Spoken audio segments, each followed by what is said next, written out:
I was told to wait because chili had to be eaten. However, we're going to get started anyway, and they could just deal with the chili on their own time. Welcome to Chaotic Calling Streaming. I am the DM Starwin here, and there are a bunch of ventures over here in Elsparia. More importantly, Perinthia. We have with us tonight Christopher. Well, that was an out-of-body experience. We have Kronk. Good evening. We have Arthur. Good evening, everybody. We have Jack. Evening, partners. And then, coming out of the forest, filled with many, many rocks, we have Amara. Hi, everyone! Oh, and we also have Vol. I forgot to put your name down too. Go ahead, Vol. Or are you done with your... It's okay. Salutations, everyone. There we go. Order of importance at the moment, because you're at the bottom ring, right? I get. So, last time on our session, let's just kind of like talk it out, because it's been a busy week for me, and trying to remember everything that happened here. I'm definitely fractured on a couple of things. So, Christopher stays at the retreat regardless. Like, he's been hanging out here because he's trying to stay out of his view of his other mother. While the other guys went to purchase and sell off things. Was that right? That's what happened. Yes. Okay. I just need verification because my mind, like I said, I'm probably going to suffer Alzheimer's, so we're going to probably do a charity stream for them next year. Just so I don't. But let's see here. So main points. What do you got?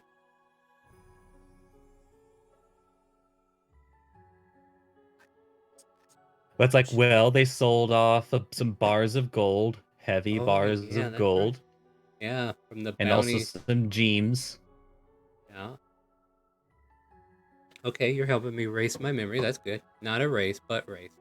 And on top of that, we had, as we were settling in at the retreat, a woman came in named Bull, who had previously met with Ninny, and they talked about a predicament of hers that if she travels with you, you might have a chance to change the history that or the future that she's been given. So, kind of like lumping you guys together, she kind of like says you're her hope and she's your hope. Meanwhile, you guys are in the middle of deliberating what to do next. I believe Frog and Arthur and Jack are still in town and they're talking to Leon, and Dorian's with them, and Christopher's been back and forth talking that way, right? Say, yep. Right. Very confusingly. Yeah. I'm just making sure I'm remembering where everybody is in the moment. So here, let's do this. All right, so these three are together, and they're talking to Leon, and here's Dorian. I don't know what this ape's doing here. Is there a reason for this ape? Did somebody turn into an ape? That. Yes. I don't know. Curse. Oh yeah, that's correct. That is correct. They did help somebody move furniture. That's right. Oh wait, I need to bring that ape back because that was from the bag of tricks that he got from his new friend. No, that was a polymorph. Yeah, that was a polymorph. Oh, that was a polymorph? Okay, good. Okay. He didn't call coach. Never mind. I thought he did. All right, cool. See, this is why I got you guys to help me erase my memory. Meanwhile, Amara, of course, has been in the forest gathering rocks, as one does, while Ninny took Shella and Bull under her wing, supervising them in the way of the wind. Christopher's been having a weird conversation with Dorian as he's trying to communicate with Leon. What was the main points of that conversation, if you recall? That he wanted to talk to him about the other mother, and about maybe doing a thing. Yeah. And then, like, toward the end of that conversation, Arthur wanted to have a private conversation with Dorian / Christopher. All right. Did we get to that conversation, or is that where we need to pick up? No, that's where we left off. All right, cool. To be fair. There we go. I think we got it figured out now, guys. All right. Well, as we get ready to dive back in, I just want to remind everybody we are playing StreamRaiders. Don't forget to place your troops. So place your troops while we're in the middle of our session. We'll all have fun. All right, so Dorian's like, all right, sure. We'll go down an alleyway with Arthur and Dorian. And yeah, we'll start the scene there.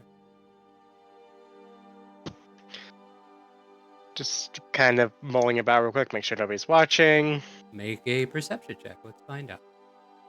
Yep. Yes, Eyes of the Eagle would be on. So Nothing unusual. Just like just going to a dark alley and talking with an imp. Yeah. sorry, every time I have it. No, anyways. All right, yeah. Well, it doesn't matter. You got an extra 20 there. All right, I will say for this, you kind of like make sure you're in a very secluded location in this alley. You go looking up, high, low, left to the right. Everything looks very secure. You don't see anybody. You don't hear anybody, except for the batting wings of Dorian, who's like, all right, you ready to talk? Let's do this. Okay, I think we're clear. If anybody's underneath us, well, he's just take out his rapier and stab into the ground with it. Extra thorough. I shouldn't have to. Call me paranoid because changelings and the fact that I've been hunted for half my life. But do you really think this is a good idea, leading him back to where we're at? It's like, well, the fact of the matter is, it's the most private place I can think of that wouldn't have unfortunate onlookers and eavesdroppers. By the way, Dorian's just holding his mouth open and his voice is just coming out like a megaphone. Not as loud as a megaphone, but he's just like opening his mouth. He's not even making the lip movement. Oh, anyways. Yeah, continue. Mm,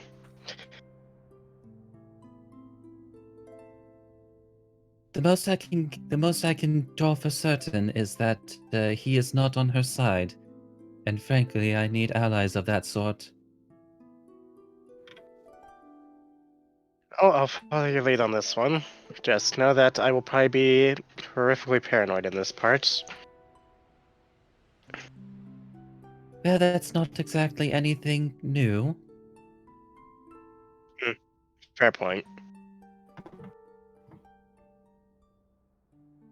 But alright. Yes, regardless, finish your business in the city, then return to the retreat. I suppose I don't have much, but oh, rapier, right.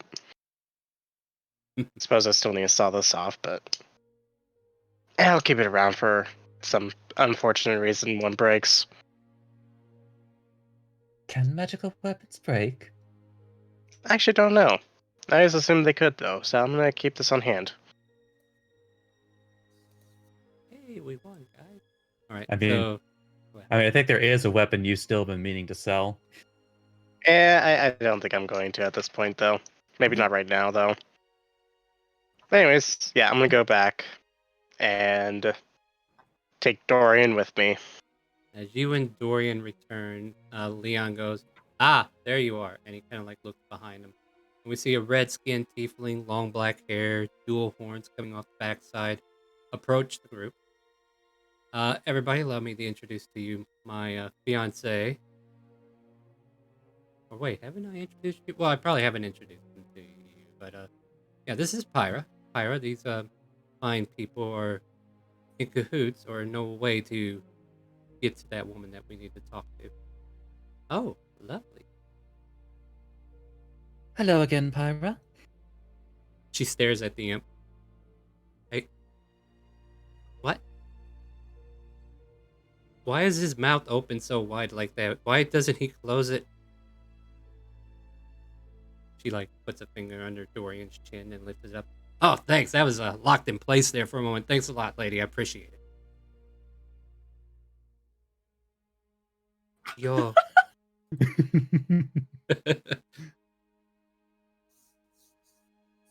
So, what are we doing? Leon says as he kind of like takes over the conversation a little bit.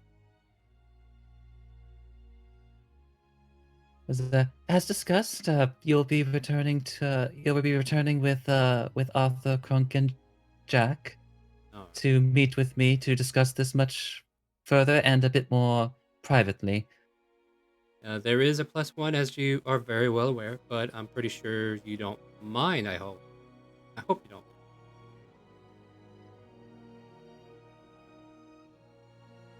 Well, you've given me no reason to distrust the two of you. All right then. Then let us be on our business, shall we? And at this point, like, if there's any last minute deeds of shopping or anything, we can surmise it real quick, and then we'll see what's going on at the retreat. Is there anything you need to do in the city?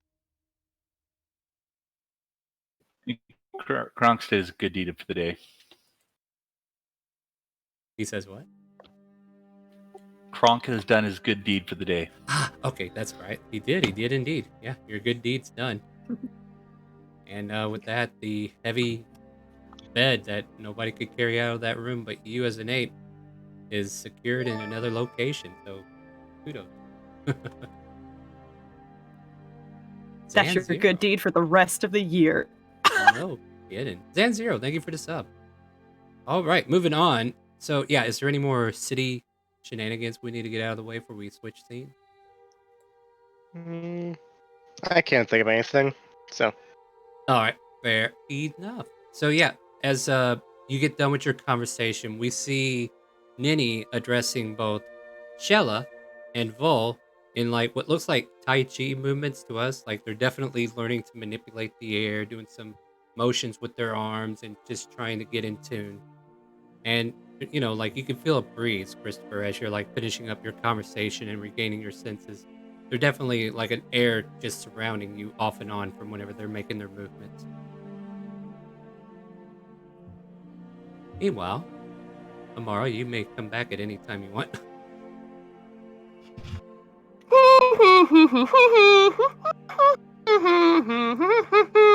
And behind her is like this unusually large pack of quite literally just rocks. It's just fucking rocks. And she's so happy as she skips, might I add, just da-da-da chunk, da-da-da chunk. Oh no. Shella falls over backwards, trying to stare at the top of the rocks. Whoa! Wait a minute, why is that giant rock moving towards us? Chunk, chunk, chunk, chunk. And Nini, without even batting an eye, quite literally, just says, "Welcome back, Amara." Not even surprised by these antics. And and she drops the big old thing and ta-da! Oh wow! Everyone's back! And Imara actually looks. Wait a minute, is she taller? Are her limbs longer? Could this be? That's impossible! She's Wait. made of not human. Wait, what? What? Imara looks a little taller. Did she get some height advancements? Did these rocks train you to be I've been taller? upgrading myself. I will not ask you any further, little dear. So, She got some extensions. I see. Nini Going through just, a phase. I mean, everybody does. Nini continues to smile and nod. Welcome back. You two, you may take a break for now, and we'll pick this up in an hour. I'll go. I would move if I want to, but I think I'm kind of stuck. Oh, hold on, I'll help you. Shella walks over and tries to pull you up. I just tumble over and just like, oh god! Ugh. Not even an athletics check needed as you two clumsily roll into a bundle. You're a little. She tries to lift you off her. You're a little heavy. This is all you. Well, I just imagine she just eventually just stands up picking up Shella. Is this what men are always raving about? I don't get the appeal. Well, thanks for the help anyway, but you don't need Yeah. to hold on to me now. Don't mention it. At any rate. Yeah. So Nitty will kind of pace away and she turns to Amara. Now, make sure you don't put those rocks anywhere that can hurt anyone. Okay. Thank you. And she goes inside and prepares tea for everybody. Is that you? You look so different. If you if you would please, Amara, maybe not use that name anymore. Name should I use? Christopher, if you would. Christopher. Okay. How Yes, have it's you a- been? Oh, sorry. Go on. It's just like putting a hand on her head, just like it's good to see you in spirits. How was your hunt for? Looks over to them. Rocks. Just a big, obnoxious pile. One just kind of awkwardly, like, chunk falls off the big old stack. And Shella Amara, Yeah, Shella goes over and picks that one up and stares at it for a while. it's glittery, deceptively glittery. Very shiny. And Amara, brave as ever, looks Christopher dead in the eyes and says, Well, I've done a lot of growing over the time, and I think I've decided I'm gonna make a daughter of my own. He just blushes, like, excuse me? Yeah. Kind of daughter, but like sister, but maybe I want a brother. I don't know, but then they would be like my son or daughter. Anyways, I'm not quite there yet. I'm kind of working on myself for a little bit. See? and she kind of like pulls up her shirt a little bit, and her rib cage would be is kind of disconnected from her torso, and she looks like she's been like stacking mechanisms in between to make herself like taller. Is that maybe don't lift your shirt, as he says, just kind of like naturally putting his hand over his eyes. Christopher, It's how just dare my- you? It's like just the stomach area. She's like, "Oh, is that bad? Should I not show my insides?" Yes, that's the problem. Showing your insides. Hmm. I mean, usually inside stay inside, you know what I mean? How do you explain ears and noses? Well, those are just cavities that are there. Sound has to get Gosh. in some way. Smell I has to have get in so some much way. to learn. Come with Making me, life Patty. is really One, hard. I will tell you all about the senses. Really? It's like Above table? Might Not I really. might I certainly recommend that you allow yourself to grow up just a little bit more before you consider bringing another life into the Okay. world. But I'm glad that you're keeping busy. So let me see if I You're got this fr- straight. I want to make sure I'm painting this picture right. So basically, what you just told her, she needs to grow a little bit more. So she's just going to spend the next 30 minutes adding more to her insides to be taller. All right, I'm done growing. Time to make that baby.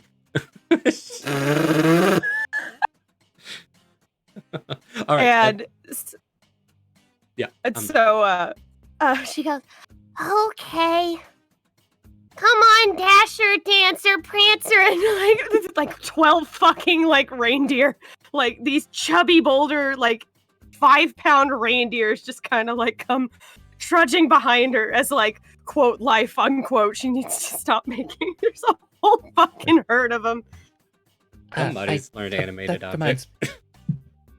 That reminds me, I do recommend perhaps cleaning up and preparing. We're expecting guests. Guests? What kind of guests? Do you recall meeting Leon and Pyra? I beat that guy in a gambling contest. Right, yes. It's they're coming to visit shortly. Coming along with Arthur, Crunk, and Jack. Bet he wants to win his mug back, but he's not gonna fool me. I'll keep that in mind. Thank you. I'm totally getting that mug back. No, you're not. I took a pen and paper too. Yeah. Oh, that's right. Hey, I play Smiley too. I can get things. No, just kidding. Just kidding. All right. So yeah.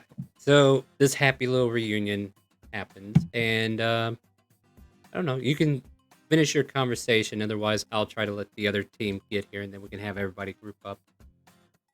No, that's it. I ain't stealing no spotlight. It's up to you. Yeah. Did you have anything there to say, Vol, or are you still laughing? Sorry, I'm just okay. I had to be hearing Amara because like I'm sitting there going like, oh my god, this is so adorable and also so hilarious. It's so hard to keep up in a character. Yeah, it's hard. It's hard for me to imitate her voice, so I think it's better if I let her come in and do it every now and then. Oh my god, dude, it's hard for me to imitate her voice. You created this. I know. I brought this on myself. Why you think she retired Odie? Like, Go ahead. just gonna think like I think it probably would if Bola was gonna do anything, she just probably was watching like everything else. But here's the thing. From maybe like the angle she was at, she didn't notice like when Amara pulled up her shirt and see like a bunch of stuff. She thinks like I don't know if you know the silhouette, but she still thinks you're human. By all means. Just over there flashing Christopher. Big old rock collection, flashing Christopher. Yep, it's a Look good at my day. tummy. No, put that away. Oh, sorry. So it's like, nothing like seeing kids grow up. It brings me good memories. And that's pretty much it, Star. All right. So, gathering around the little set that she has, the kotaku, I think they're called, the little table with the little blanket that scrapes off the edges. You guys can sit around, and she's got tea set out, some cookies for snacking, and eventually the rest of your crew, along with Leon and Pyra, return to the retreat. You all gather inside, I assume, unless you guys have other business otherwise. What time are we getting back at? Let's see here. You left early in the morning enough. I would say it's probably like noonish, so you could probably be making lunch or something. And there's another woman that's here too for Amara's information. A woman who hasn't been able to talk because she has no tongue. But I don't know. You might have met her. You met her briefly in the last. Was she the one who had the crush on that occult guy? No. She's the one that is the mother to Christopher, except she's not the bad guy. Oh, that's right. There you go. All right, just want to make sure that was on the table. So yeah, everybody's back home. Leon and Pyra go, hello. Hey guys, how's it going? It's like, welcome back, and good to more formally see you again, Leon, Pyra. Indeed. And he kind of like takes in the scene. Is it okay for us to come in? And Nini goes, yes, please, come in. Been expecting. Because Christopher told me you were coming. Oh, okay, that makes sense. So yeah, they all gather around the table. And plotting time. What do you guys want to talk about? Jack, are you here? I haven't heard much from you. Are you doing all right? I'm here. Yeah. All right. Is there anything you want to do as soon as you get here, and then we'll just let it be anybody then?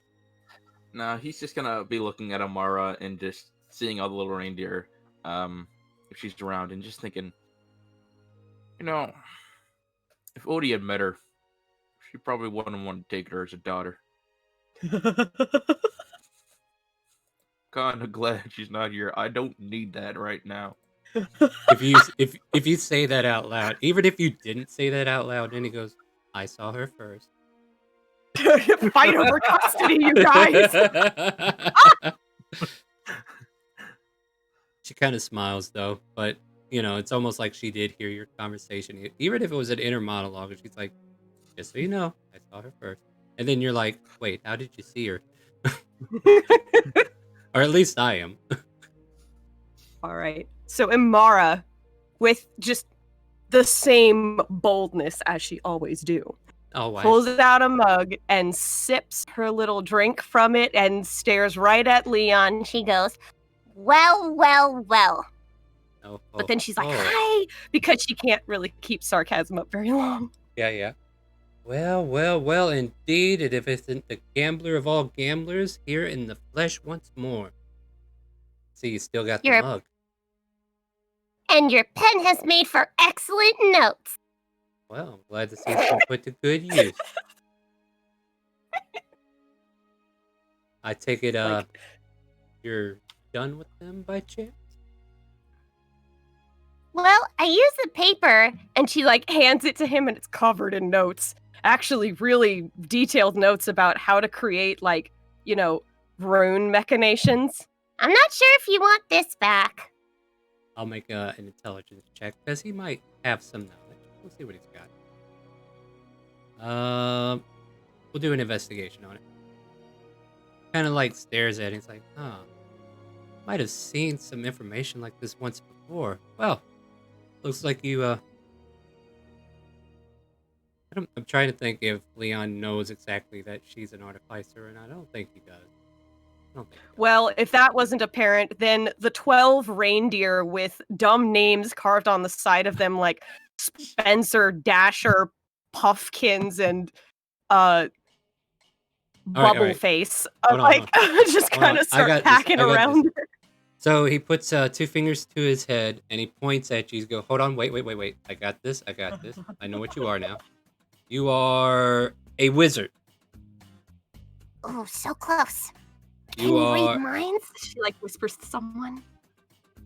When you say that, can I read minds? I would like for you to make a save of some sort. Let me double check what it is.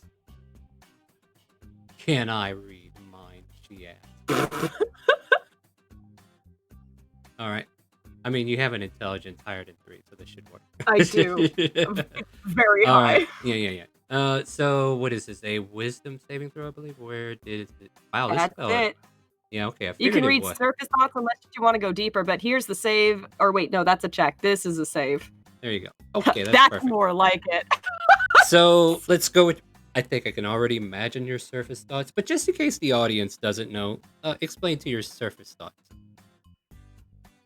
Like, Man, Yeah. I bet Leon's so tough. He's really good at gambling. I wonder if I could get that gold buckle off of his shoe over there.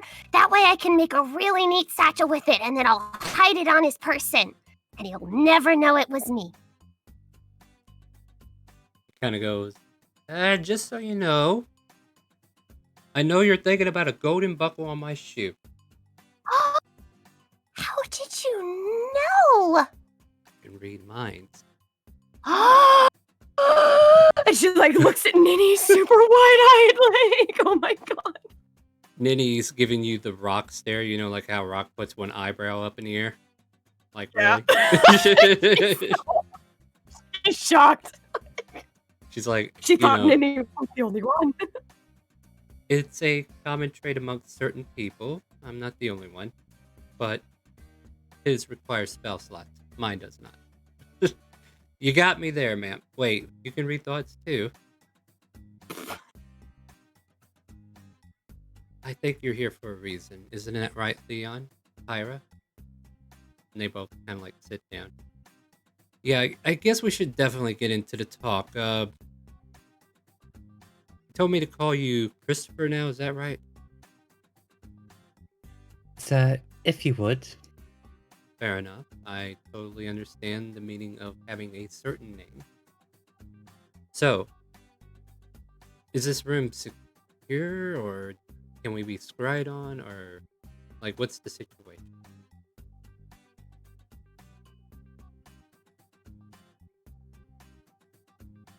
It is certainly possible for a scry to be in here. However, during the entire conversation, I will be keeping in a sense for it. 1, 2, 3, 4. All right. Ronk is 4, Arthur's 3, Imara's 2, So- and Jack is 1. So basically, Christopher is just basically going to be casting Detect Magic for Ronk, the foreseeable future. I need you to roll a, what is it again? Hold on, I'll check. Wisdom saving throw? I think it's a wisdom. I don't think It is a wisdom. Yeah. You know what I'm doing. Oh, wow. Then you get a message in your head that says, hey, are you still alive? I am busy Okay. cooking lunch. Just checking. And then that's the end of it.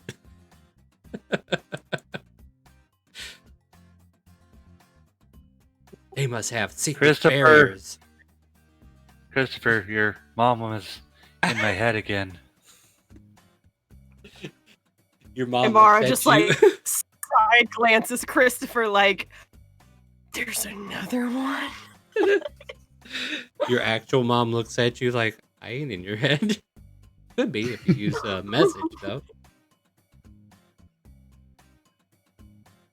You didn't answer her this time, did you? She asked if I was alive. Just takes in a deep inhale. Well, boss, just to be honest, he wasn't wrong. I mean, he is alive, Dorian says as he's like hanging off your shoulder.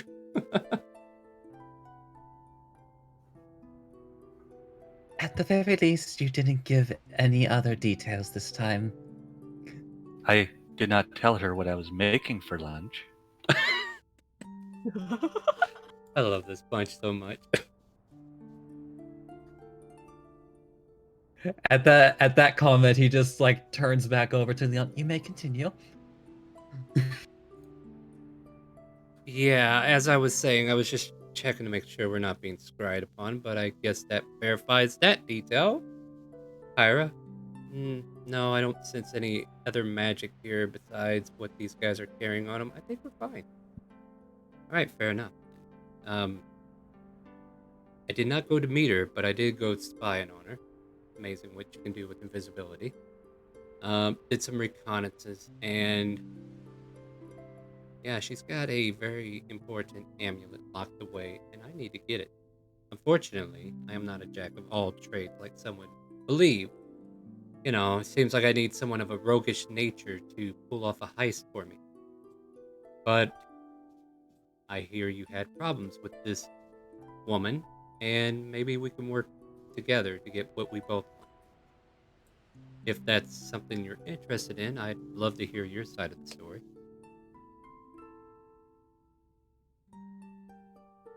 Oh, thank you for the tea, by the way. Well, yes, there is, needless to say, a very strong disagreement between myself and that woman. Sips tea. Yep. Ira puts 3 more sugars into her tea and stirs. So, I mean, I don't know what happened. I mean, I can just assume a couple things, but whatever you're willing to tell me, it would help me devise a plan. But if you got a plan, I'd love to hear it. I'd be more than happy to help in that endeavor one way or another, as long as it reduces the amount of jewelry she carries around. So, well, you should know that I know that estate very well. I lived in it for most of my life. Well, that could be useful.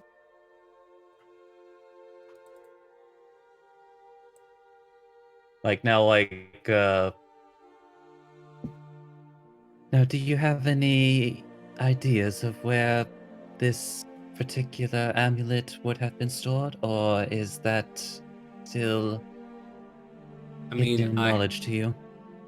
went fishing, and the fish were just being a little bit too hasty, if you know what I mean. I have an assumption that it's somewhere in the basement. I did a detect magic. There seems to be a lot of stuff in the basement.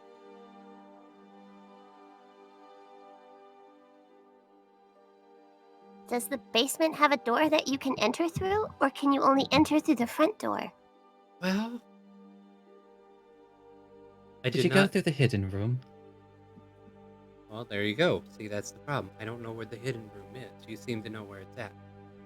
So that would be another reason for me to come and ask you straight away if you would be able to assist me in this matter. Okay, look, maybe I'm not being forthright enough. I do need your help. And if not for me, do it for her. Ira kind of like looks at you guys hopeful, but she's still drinking her sweet tea. And her mother had this necklace. When we went to visit her mother in Dragonspine, we found her missing. And the necklace was gone too. We've been searching about what the necklace was about when we were in Dragonspine at the time. And because of that, it has brought us to Parenthia. Apparently, there are devil worshippers over here who have ties with the very people her mother used to know. And Lord behold, I feel like the information led us to this woman, Lillian, who has a necklace that shouldn't be in her possession. We think Pyra's mom might be there as well.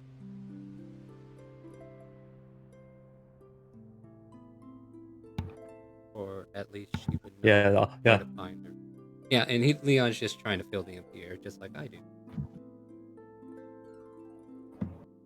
Yeah, at the mention of mothers, like there is a very noticeable like look on Christopher's face. It's like, dang it. Yeah. So, wait a minute. Do you mind if I get something straight here? Is your other mother the one who's kidnapping her mother? Just falls right off the tongue, doesn't it? But yes, the woman who I once called mother is currently in possession of something that she, and like turned to the other two, should not be in possession of. Yeah, let me clear it up for you, boss. So basically, the other mother is otherly taking other mothers. Yeah, that's gotta be it. You can't be serious about going back there. We only barely escaped last time. That butler, Sebastian, nearly cut one of us to ribbons. Please don't remind me of that. just kind of like feeling over, like probably feeling over like where he knows the holes once were. Yeah, Sebastian was no joke. Not to be mistaken for Black Butler, but anyway. Leon just kind of like stirs his fingers through his chin in deep thought, and he's like, huh, that's the silvered-haired butler that I saw in there? Imara nods. I see. Yes, Sebastian apparently had his own secrets.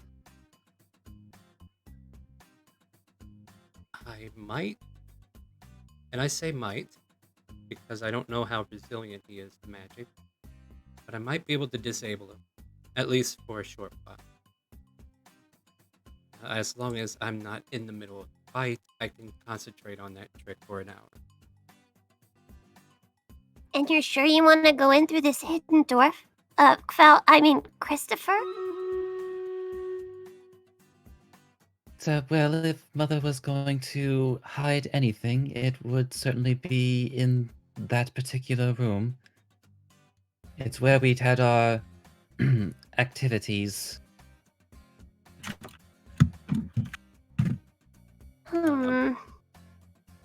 Pyra pulls out like a copper wire from the side and just kind of like looks towards Leon for a moment. And you're familiar with what's going on here. They seem to be sharing a private conversation.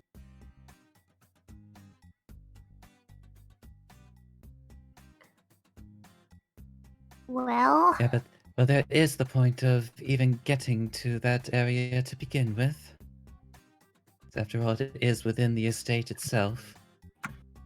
Alright, so we were talking, and what if we attack on two fronts?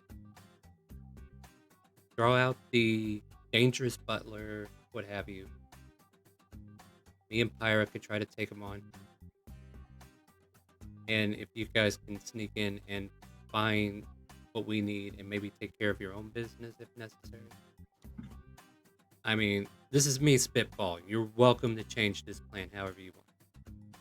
Well, a distraction isn't the worst idea, but won't you get in trouble with the law? Doesn't she pay taxes? That is a problem, isn't it? Leon kind of chuckles. Damn, them taxes. Yeah, paying those taxes definitely gives you benefits in this world, doesn't it? Although, Well, I will ask, since I'd never really bothered to search for them myself growing up, I didn't even know if there would be. Did you perhaps detect any other wards while traveling through the basement area? Or even throughout the estate?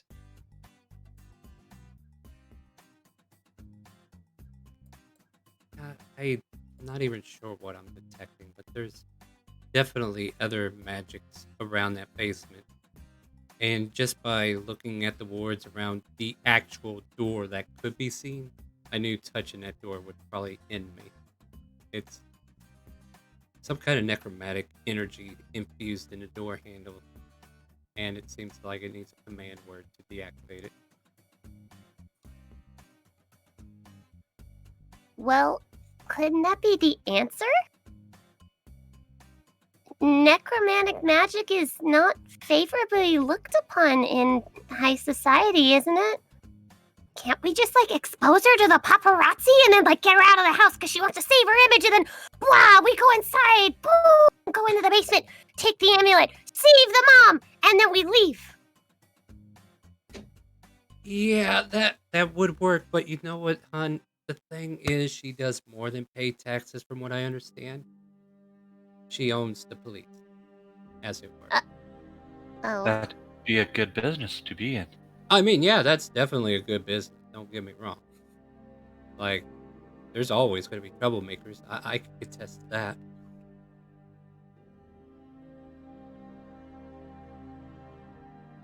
Well, I can't help but think, as long as one of us could dispel the magic on that door, shouldn't it be fine?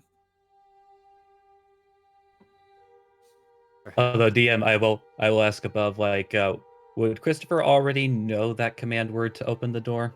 Or at least Hell the last no. known word he would have known? Okay, No. making sure. This is like one of the rooms they didn't allow you to go into.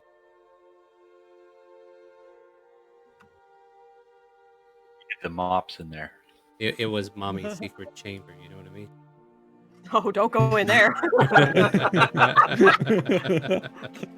All kinds of weird shit happens down there. Get your mind out of the gutter. You know Oh what I'm my talking god, about. gross.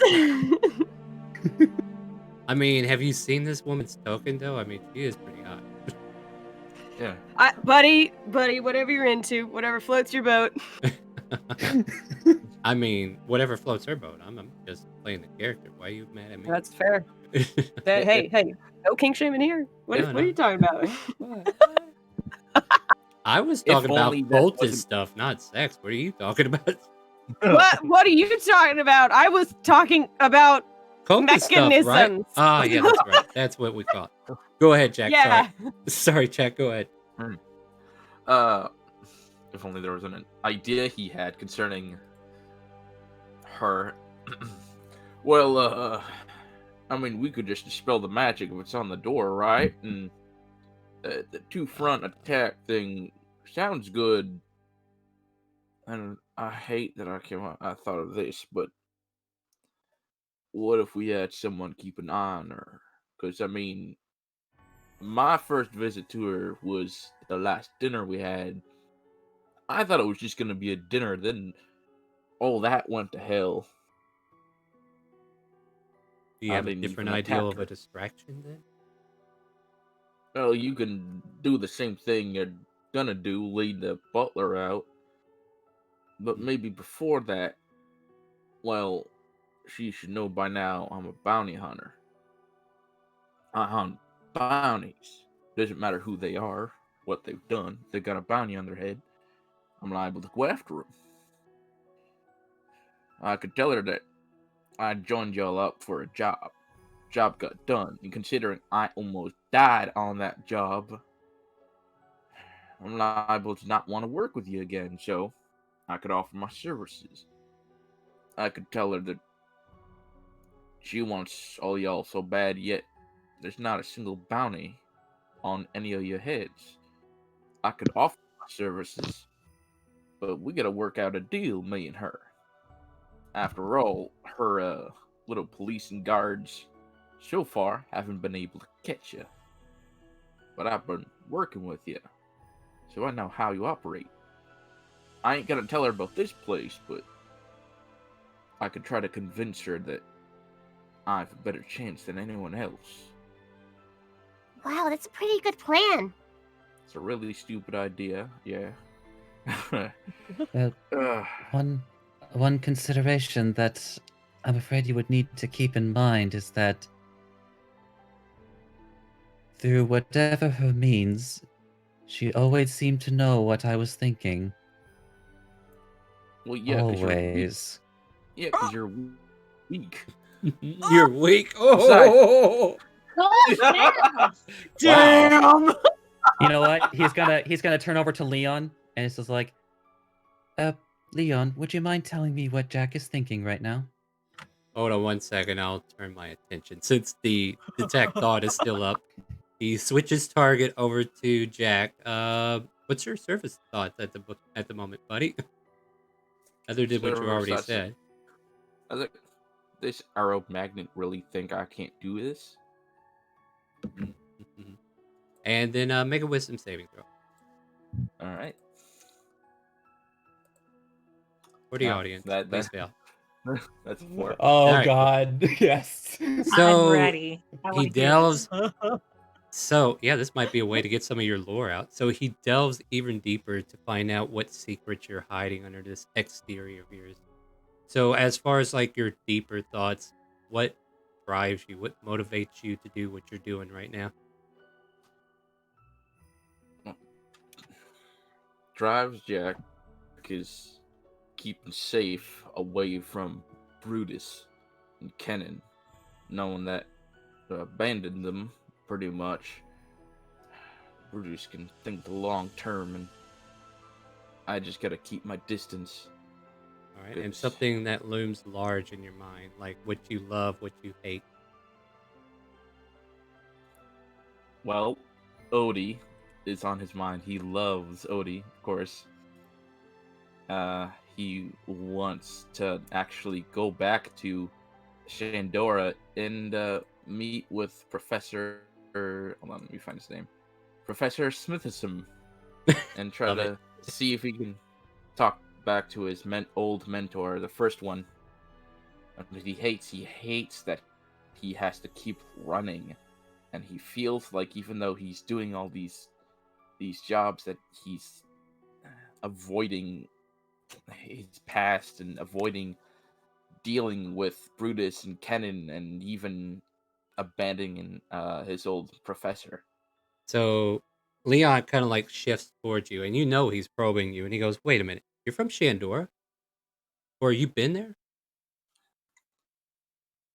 I was born there, yeah, grew up. What about it?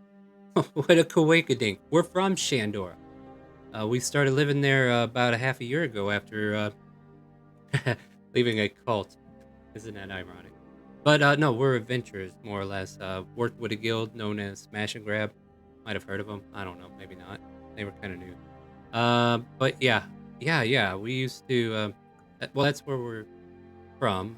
And apparently, you were in love with some Odiana, and you want to Yeah, take her to everyone. Shandora and Professor Smithers might. There you go. That's what he's got.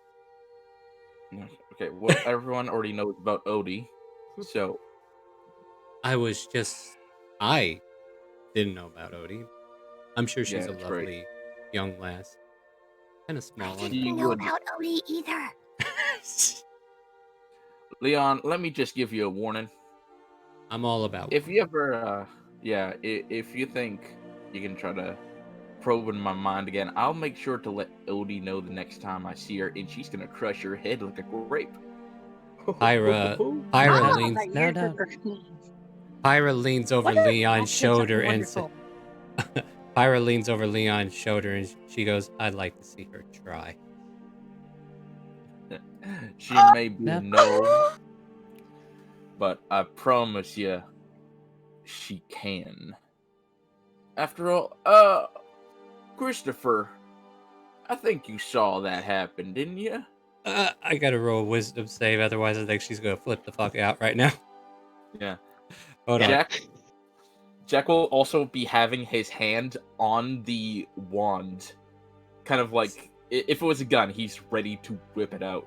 Yeah, Yeah. so she's fixing to move her hand, and then Leon like puts his hand on hers as she's like leaning off his shoulder. He's like, "Honey, it's okay, it's okay. I got this. Don't worry. You got my word, buddy. I have no intentions of invading your privacy. I understand. I was just demonstrating a point that there are people like me who definitely go through interrogating ways and find information, as I'm pretty sure you're well aware of, regardless." Oh, do you know how I interrogate? I'm pretty sure I get the gist. Usually fist to mouth, cuffs to a chair, something along those lines. Sound familiar? More like this. And he pulls out the wand, presses it to Leon's crotch. If you were a bounty, I would have shot that off already. All of a sudden, Pyra starts motioning her hands and focuses towards you. I need you to make a wisdom saving throw. Oh, I am loving this. I too am loving this. Oh, Don't mind please. the invisible popcorn I'm stuffing All my of a face with. sudden, Jack turns into a bunny. And Mara starts like beaming. Bull Leah- starts beaming as well, then all of a sudden goes like, wait a minute, no. Leon kind of like pats Jack on the head, says, "You know, that was your first mistake. You're just lucky she didn't use Crown of Madness." Now, he kind of like picks you up by your ears, sets you over there by the girls, Amara and Shella and Vol, and just kind of like, "You guys could take care of him for a little bit, right?" And Mara, It's a jackrabbit, guys. Mara's like, oh my god, and she like plays with your little paws and shows you to Vol who she still hasn't met.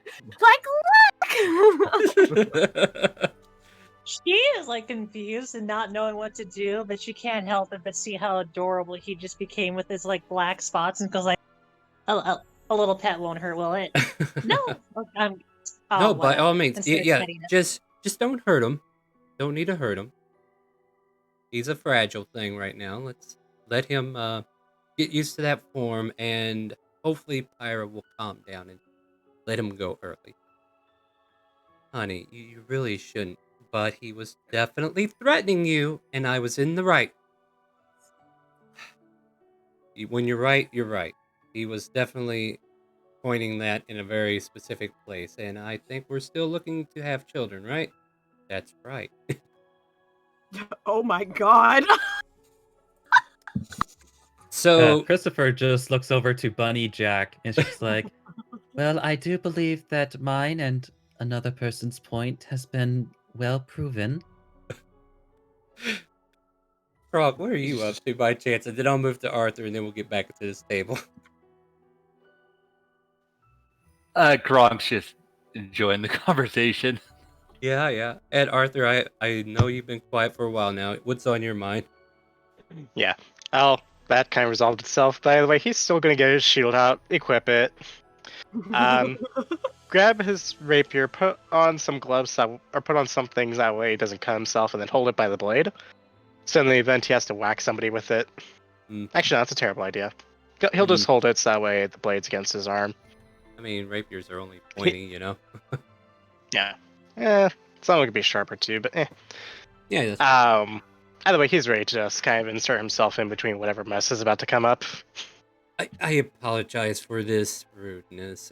Pyra definitely gets overprotective, and if you want me to really ask her really nicely to release the spell, I certainly could try. Pyra kind of like gives him the stink eyes, like, "Oh, you're gonna try to sway me, huh?" I mean, Oh, no. Is he? Are you okay with? Can we continue this conversation then? Is he imperative? Like, you know, he's checking you guys. Like, do you want me to see if we can fix this, or?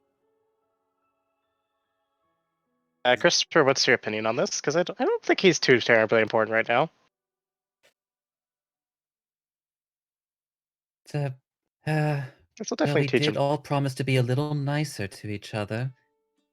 Oh, If he he could says be present for this conversation again, I'd be appreciated. Oh, he's just lucky he's a bunny. I could have made him a fly and just swatted his ass. Damn, Pyra. Damn. Is that I am here for this woman. Arthur's gonna take one step backwards. Then he's like, don't trip on me.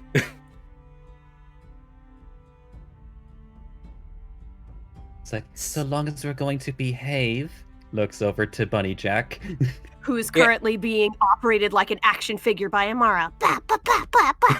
I'm a Wow. bounty hunter. I can take out the bad guys. Blah, blah, blah, blah. Kick, kick, kick, kick. By the way, know, Jack, I the makes me Jack, wish that he had his hat. yeah, the Jackrabbit actually still has the top hat. Oh my god, I love him.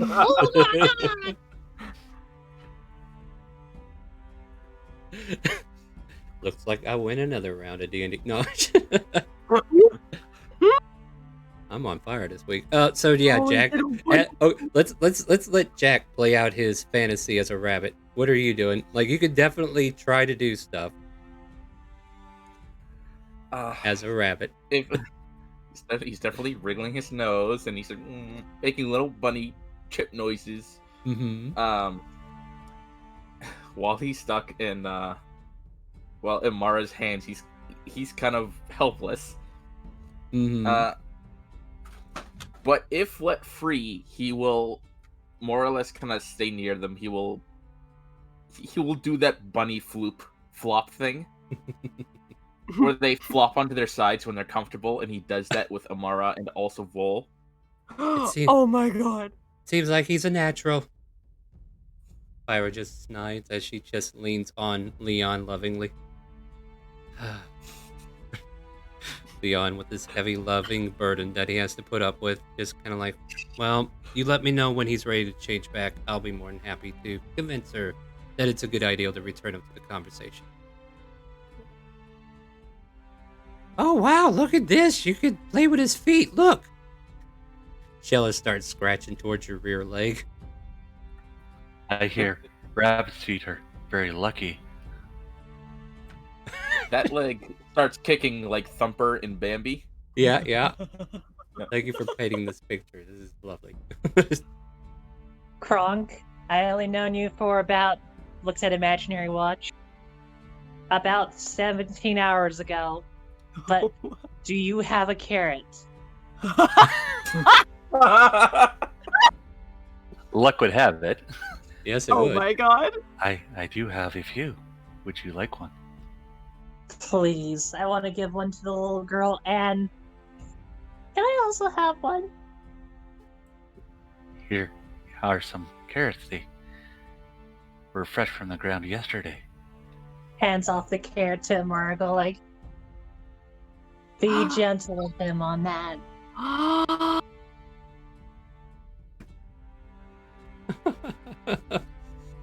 Oh my goodness.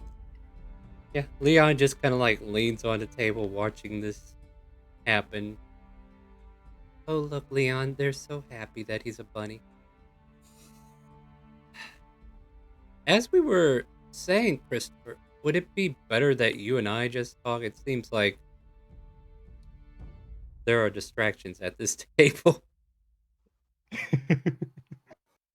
No, we can be strategic. As she's like feeding the carrot to the rabbit. You're right, you're right. Trust me, you'll If have you the most professional. Oh, go ahead. Oh, I was just gonna tell her that, yeah, coming off to the right side and sneaking up behind the bunny's face and getting that carrot in there just right is definitely strategic. I promise you, this is the most professional I can ever be. Wait, no, I said that wrong. I'm too distracted by the rabbit. Bunny is chewing loudly. He is enjoying his carrot. Absolutely. Thank you for eating this up. I love it.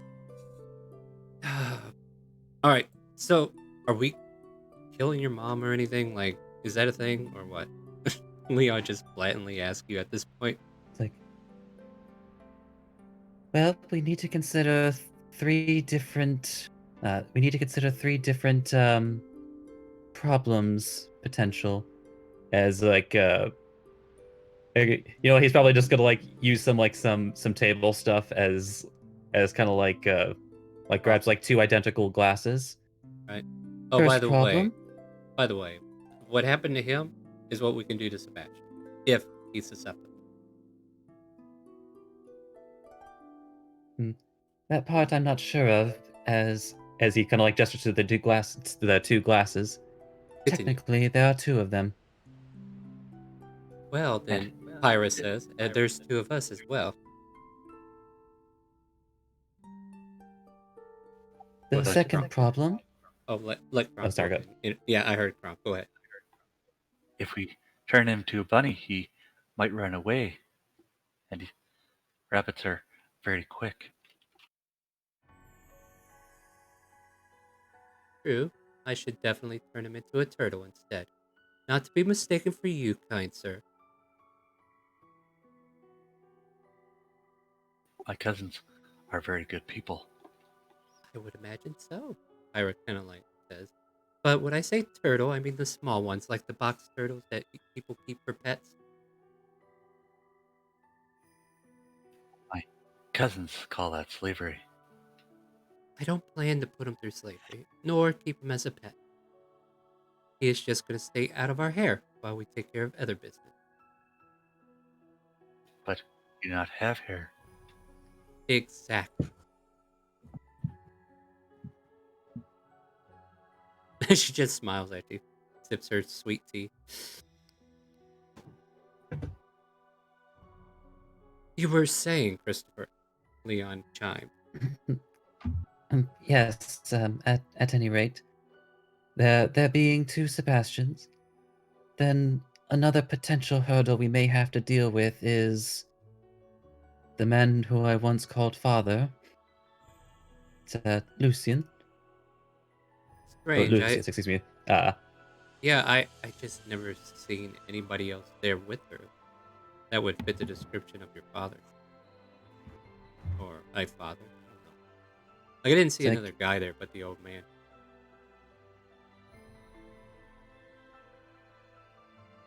It's like, well, that would be because he is, as I have recently discovered, a devil in Lillian's service.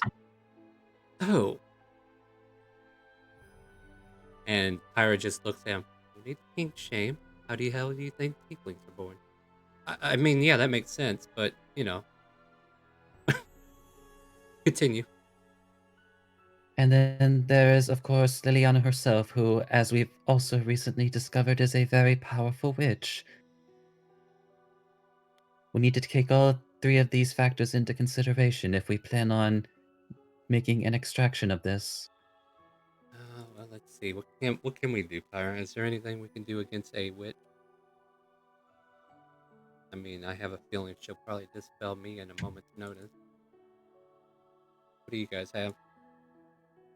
Well, I know a thing or two about casters. She sets the bunny over to Vol, and smart Amara starts to emerge.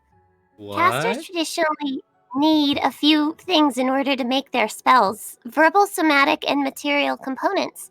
If you can find a way to inhibit her ability to move, or perhaps even silence her, you might have an advantage in, reducing the amount of spells she can cast.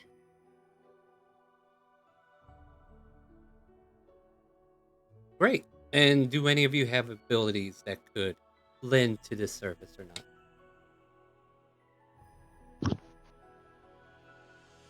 I mean, there's always good old-fashioned being the crap. But I have a sword and a shield. That's pretty much the extent of my abilities. I've noticed that most air breathers do this thing when you guys are caught in burning buildings. Not that I've seen it firsthand, but you do a lot of coughing and hacking, and it becomes very difficult to breathe and talk. What if you just set the house on fire? I heard myself say that after I said it as Amara, and I'm like, this is perfectly reasonable in your current mind. Well, Amara, let me inform you. As I said before, not only does she have the police in her pocket, but she probably has the fire department as well.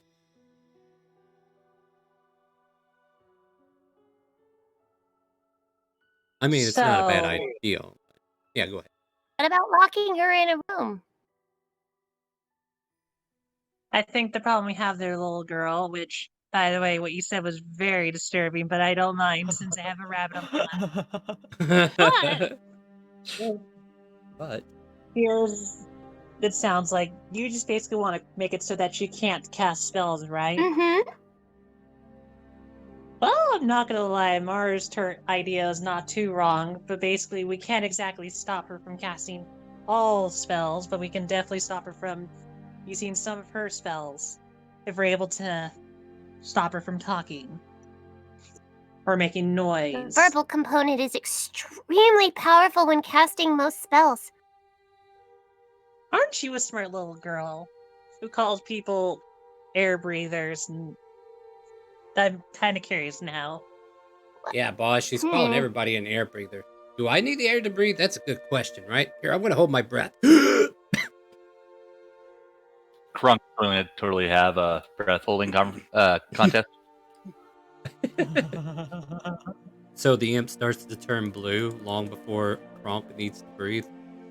And then he just Okay. apparently I do need to breathe, so I guess she's right.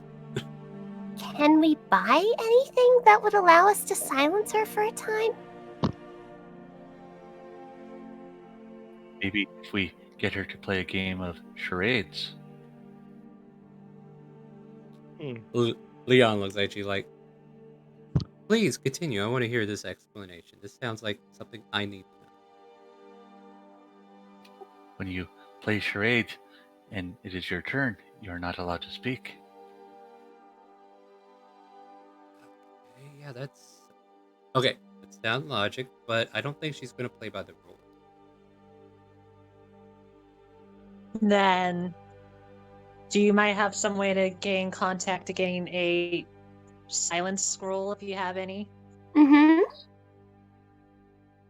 Wait, you have That silence? might be our best chance. No, I don't, but I just know from the things I've learned from the military a little bit that wizards have a whole bunch of things, and bards were there also for moral support in, fighting wars and whatnot. You're from the military? Oh yes, I'm actually from East Timor. I'm actually a lieutenant. Well, used to be a lieutenant, but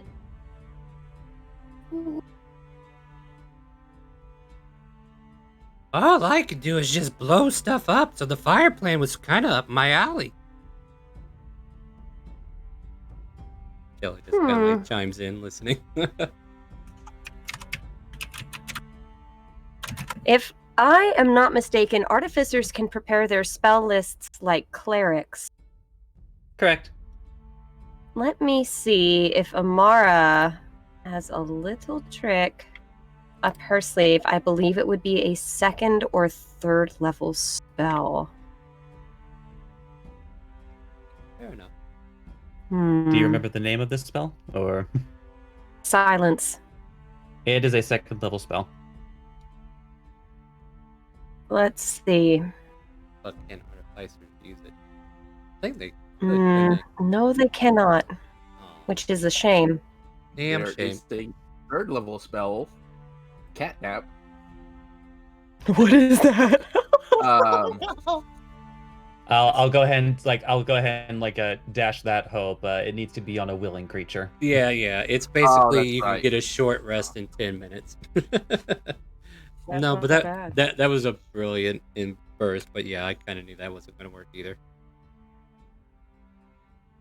Can Pfizer's learn that one? That's interesting. Yep, they learned that one. Ew. Not that anybody ever uses it. Question. Christopher, are you a cleric? That's funny. Sorry. I don't know. It's Are you still a warlock? Well, he's still He is now a celestial warlock. I see. Shoot. Our cleric is in the mental ward right now. Oh, right. Forgot about that.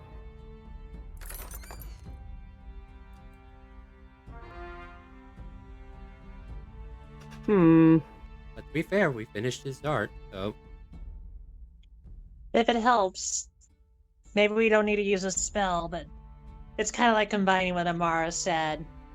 having something that, like she said, fire can make things hard to breathe. So why not just make it harder for her to breathe to be even able to speak? So, like, if we have something a little bit like something that can spice out and make it so that she just coughs profusely, some sort of dust. Dust, you say? And Amara looks outside her giant pile of rocks, which, I'm not sure if you guys know this, dust from certain stones can cause a variety of different lung issues when exposed to them during a grinding process. And Amara has an enormous amount of rock dust because it can also be beaten into a nice polish. Sounds heinous, but okay. It's a stretch. It is. But don't worry. No, don't worry. She I'll brings it up to the others like, huh? A consideration. All right, I see a bunch of ideals as Leon just kind of like directs traffic a bit. I see a bunch of ideals on the table. That's great. I love the fact that we're brainstorming here. What I'd like to know is execution. Like, if we're going to do any of these ideals, how are we executing them? What's our approach? I mean, we got to get in. Somebody's got to get to the basement. And I, for one, and Pirate don't have dispel magic. So the door is a little bit beyond our means. However, I would rather be on that side of the fight if possible. But if you need us to take care of Sebastian, the butler, or the woman in question and distraction, then I can leave the door to you guys. But we need to definitely map out the how to implement such ideals. Faustus, could you draw us a layout? Meanwhile, Christopher doesn't respond because he's like, wait, what? Oh, sorry, Just kidding. Christopher. That was me. That was me being sorry.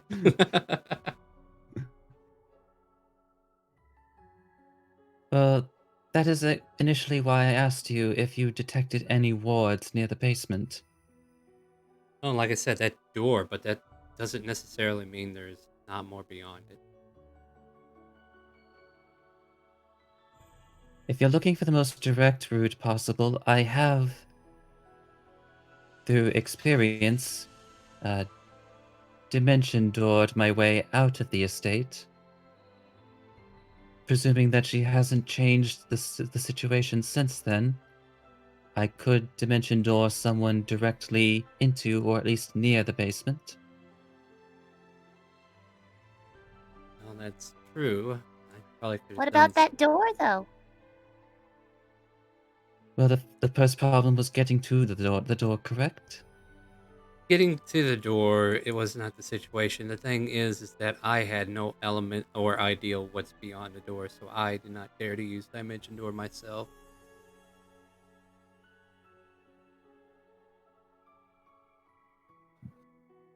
It's like, well, it seems that the basis for our plan will certainly be either distraction or disable, or even a combination of the two. If we, on the one hand, we could simply disable my mother in some, disable Liliana in some way. As we said, either remove her ability to speak, or even perhaps restrain her or take away her focus. We could also distract her, and turns to Krunk. She did always hate animals. She seemed to enjoy my company, though. Okay, so you're proposing one team distracts Liliana while the other one infiltrates the basement?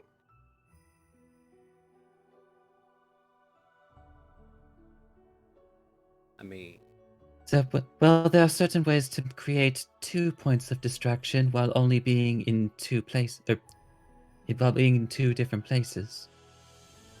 If Kronk were to say, release some unsavory animals into the yard, my mother might be forced to deal with it. Meanwhile, Sebastian is occupied with whomever is in the invasion force. Well, while the rest of us start making our way into infiltrating the manor itself. Go ahead, Kronk. But we still need to know how to get through the door. Okay, Kronk, I think you can talk now. I am also capable No, of I was dispelling wrong. magics. I was wrong. Now you can talk, Kronk. Might be able to conjure in some dogs of sorts. All right, I could see this being built now. So this guy here points to the turtle. He's going to be on the outskirts. He's going to be part of the invasion, as you call it. And we're hoping his distraction keeps Liliana busy. Meanwhile, how do we lure out Sebastian? Like, me and Pyra can just go in there, pop, polymorph, see if we can't get him, and then call it a day. And then maybe meet up with you in the basement. And I assume that you're going to go down there, dispel magic, and try to get in deeper and figure out what's all down there. I think I can team up with the team that'll distract Sebastian. I'm pretty fast. I could blow stuff up if you want me to.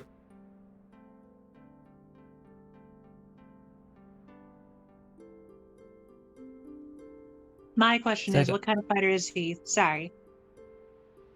Oh, who? Sebastian fellow you're talking about.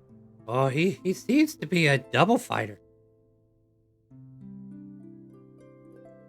If it helps, then I can help defend the small girl Amara if we have to fight him. Everybody kind of like looks at you. Shella looked at you at least. And Mara's not looking. She's like, Yeah, what? she's like, yeah. You want to? Fine. All right. I think I got this figured out now. When is now the next question?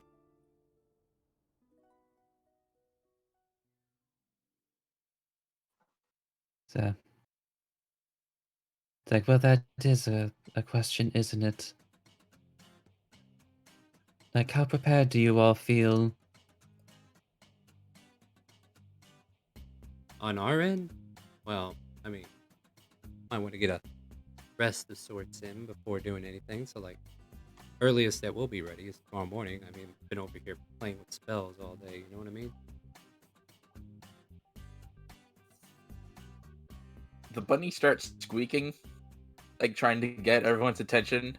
Yeah. Looks at Christopher, points to himself, like gesturing, like, "What about me? I'm a bunny." So he just Oh, started. that's right. We did get distracted, didn't we? Do you want me to ask her nicely? There's just squeaks. Yeah, he's waiting for Christopher to answer. So, you may release him. I think he's learned the point. Oh, there ain't nothing you could say to make me. And then she just goes quiet for a moment as Leon pulls up the copper wire. Then there's a back and forth conversation for a while. Oh my god. And then Leon turns red and goes, well, I hope we're about done here. I am going to have to go real quick, but all right. And the rabbit, whoever's arms it is in, turns into Jack instantaneously without any warning. Whoosh! So, how heavy are you, Jack? Just out of What's curiosity. it? He squashes Shella. It's a I was just 5 gonna foot. say, like, I thought he was on my lap, so I could just literally hold him. Yeah, but You're he... Go ahead. I was like a 5'10", 200-pound guy Oh, look, I'm taller than Mhm. you. Oh wow. by inch. So yeah, just kind of like row there, and you kind of like lay against her, and then kind of like beat Shella in the face with your feet as they sprout out. It's like, what was that for? And then I can- Pyra just kind of like lustily leans over on Leon's like, you better keep your promise. Damn, Pyra, chill. And So yeah, Arthur with a go ahead, Arthur. with a mildly look of like, okay. Just gonna turn to Christopher.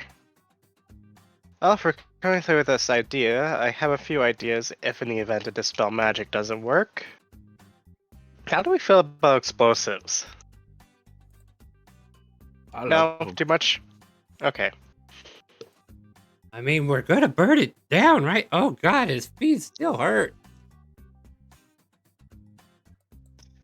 I can make a little cannon that does shoot flames, so if we want to burn the place down, because right now I don't know where I'm at in this plan. All I do know is I get druids now.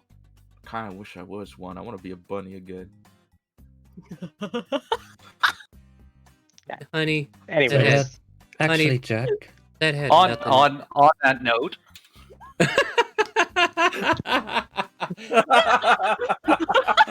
Okay. So you make the wisdom save again, and then as Pyro was like chiming in, honey, that had didn't you nothing. say he'd want to be a bunny again? So I think Yeah. that's inherent allowance. Yeah. But yeah, Pyro's like, honey, that has nothing with being a druid. Then all of a sudden, the druid casts polymorph on you. However, 18's pretty good. What's your spell DC there, Frank? 15. Aw. So you could choose to fail if you want. Yeah, I'm gonna choose to fail. I just had to ask that question. And then as you ask that question, you feel the energy and you're like, oh boy, I get to be a bunny again. And instead of succeeding, you fail your save and you turn into a bunny once more. Zoop. Huh. Pyra says, well, now that's out of my hands. At least you- it's easier to carry now. He still hit me in the face with his feet. She's like rubbing her cheek. And then we actually see Shella like raise a finger into the air, and then the air around her face kind of like spins in a circle, and we see like a soft light hue around the wind that she's creating as she walks the path of light and casts a light cure spell on herself, which would be just a Oh, D10 at this point. There, that feels much better. Wow. We've been watching. Eventually, I'll be Ninja. as good as her. Yeah, Nitty's been teaching us, and that's the first path I was able to walk. I actually have a side class that you can become, known as Way of the Wind. And if you're interested in that, Amara, I can send you the information for it later. That would be cool, but I'm trying to learn how to build more people like me. That's true. Your studies are keeping you elsewhere, but all the same. So I can Leon, also grant wishes. oh sure you can. I'm sure you can. Shella makes an insight check. And a failure just means she's like, I don't believe you. that's right. So- Amara's dead serious. Nothing has yet to fail her. Yeah, sure you can. Sure you can. This girl is crazy. As she turns over to Vol. Oh my god, that's a first. Oh, she's just an act of the imagination. That's her age. Don't think too hard, Shella. I try not to. That's the way of doing it. Exactly. Want to play soccer later? Go ahead, Arthur. Hell yeah. anyways, should the explosive ideas not sound appealing, or actually reality is it doesn't actually sound that too appealing. Anyways, plan B probably would be to get an axe or a pickaxe. To like mine through the building. I mean, that would take some time and effort, wouldn't it? This being Well- Leon talking. Wouldn't be through the entire building, it'd just be specific sections. An old trick I picked up from someone when doing things. Things, yes, we'll call it that.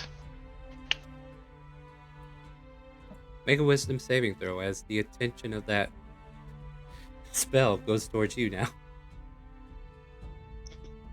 I mean, I might as well read your mind. Let's see what these things actually are. Oh god. Yeah, so surface thoughts. Let's just go with that first, and then I'll dig deeper. That was the dig deeper save. So what are Yeah. your surface thoughts? Surface thoughts would be pickaxe. No, maybe not. Yes, maybe explosives. No, maybe. Yes, no. The dwarf would be happy if I used explosives, but no, I don't think I will. Still caught up on the explosive. All right, got it. Now, as he digs deeper, what is the most haunting thing on your mind right now? What's your biggest concern or worry or a loved one that you're concerned about? Biggest concern would probably be the fact that we're walking right back into a wolf's den Yeah, that's with true. the person that the wolf is looking for. So currently your concerns are with your allies then, right? Yeah, that's most common concern right now. All right. Is there any other dirt you want to give Leon? Because he is reading your mind. Ah, I mean, I guess I could just look at your bio and says he knows all this now. yeah. Okay. Give me an excuse to write up that last little bit of information I've been needing to add in. And what I will do is I will actually make a check to see if he knows where somebody is for you. Let's see. He would need to make a history check to see if he remembers.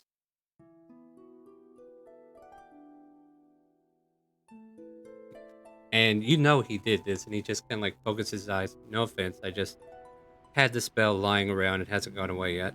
But you ever heard of a city called Smethphonica? No, not really, actually. It's the Tynak Mountains in Tynak Kingdom.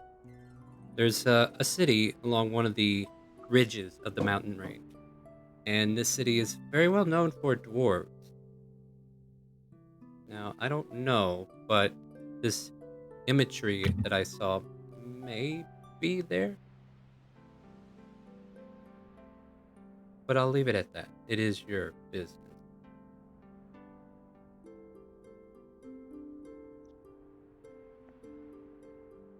And with that, if the mind reading is still going on, you'll probably just all hear is, the plot thickens. Indeed, Like it that other does. person you go murder. And he kind of like this. Just make sure it's not me. I'm just here to give information.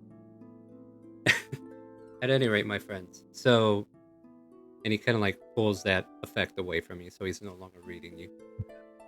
At any rate, is there any other business we need to do? Like, we mentioned how, many ways of how to do it. Backup plans are always good. Kind of points to Arthur. And explosive, probably a bad idea. I know it sounds cool and all, but if we're inside when the explosives go off, somebody's going to get hit, and that's not fun. Maybe as on the way out, though. However, to get in, but the when still hasn't been answered. I don't think. Do we want to execute this plan tomorrow morning, bright and early? Perhaps after breakfast. I think we should wait till the cover of night. So tomorrow night, then? Mm-hmm. Guess we'll get up at the crack of Yeah. 2:30. I guess. No. The night shift. All right. If there's less people out at night, that means there's less of a chance for her to call reinforcements from outside the noble estate. The only real It would also minimize what I might call collateral damage, as the slaves will be living in the slaves' quarters during the nighttime mostly. I suppose that's fair. But doesn't your mother have like security or something? Like there's guards around there at nighttime, right? Or maybe a patrol that comes by. Well, there are also groundskeepers during the day. Alright, well, tomorrow night, I guess. And I suppose we got plenty of time to iron out any extra details. That's how I see it. Besides, if yes. it's during the night, she may have used some of her spells during the day for mediocre tasks. Like contacting Kronk. Ah, What? That was a fourth wall break, by the way. All right. So as the conversation seems to be coming to a semi end, though we can pick this up, I say we go on break for about 5 minutes. You guys good for that? Hell yeah. All right. So I'm down for that. thank you so much for all the kind contributions. I've seen a couple of subs. I think Moonbeam's over there throwing a free sub at somebody, and I think JT Bates threw a free sub at somebody. So thank you so much for helping those people hear the calling. We're gonna go ahead and take a 5-minute break. We're gonna come right back, and we're gonna get right back into this. So stay tuned, my friends. Stay tuned.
Test. 1, 2. Hello, we are back from break. There we go. Noise is working. Thank you for playing StreamRaiders, keeping up the good fight. We're going to get back into our game here as scheduled. We were still having the conversation. Jack is a rabbit again. And Pyra is fawning openly with Leon, and Leon's just acting like she's not doing anything. Get But, a room! We're working on it.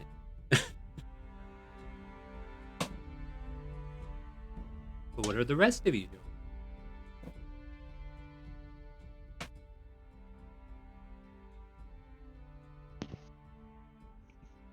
So is the Just plan oh this? my God.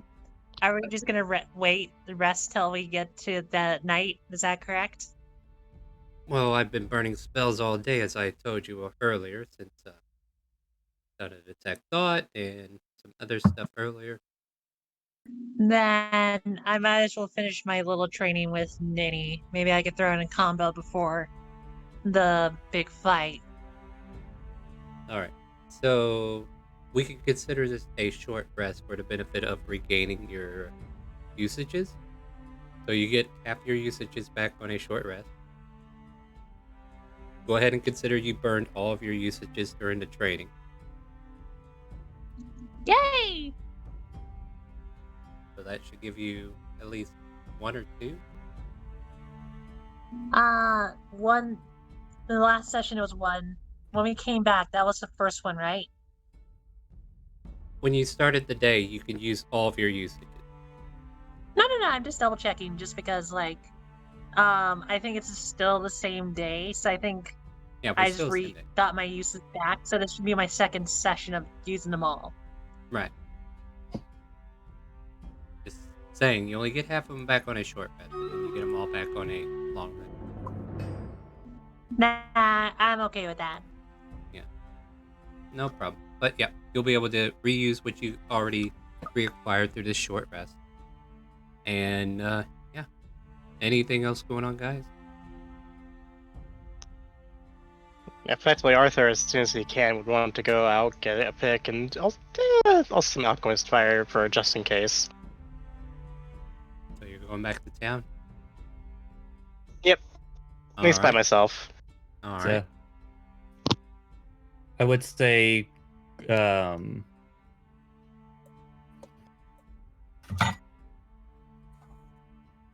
yeah. So like Christopher would maybe ask you to go to the magic shop one more time just to see if there might be something that he could potentially take advantage of. He's going to look very Just in blankly. case. Which would be? It's well, as you know, my own casting abilities are a touch limited. It would be inconvenient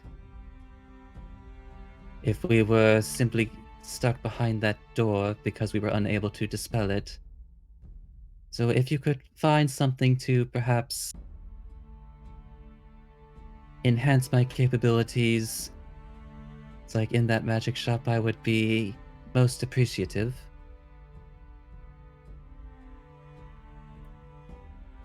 Alright. With that, he kind of stops for a second, turns back, holds up a stack of money. Speaking of which, did you want me to use this, or did you want me to hold on to or did you want this back? It's like, well, hold on to it in case you might actually need it to purchase whatever they have in stock. I'm gonna repost this. I'm gonna actually copy and paste this into the chat again. Ignoring the exclamation, or what that was. But anyways, I'll kind of just nod and head on out to town. Alright. So Arthur's making his way back to town. Is anybody else doing anything similar? Hey, Christopher? It's a yes, Samara.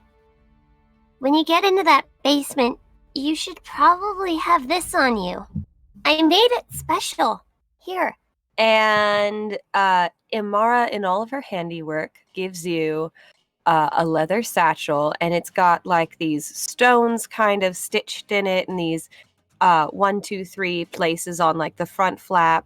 Very nice. It has your name leather stitched in it. It says Christopher. When you get down into the basement, I'm sure you're going to be looking for a lot of things. So this will help you carry everything you lost. It's a bag of holding. It's like, oh, Amara, I don't know what to say. This was very thoughtful of you.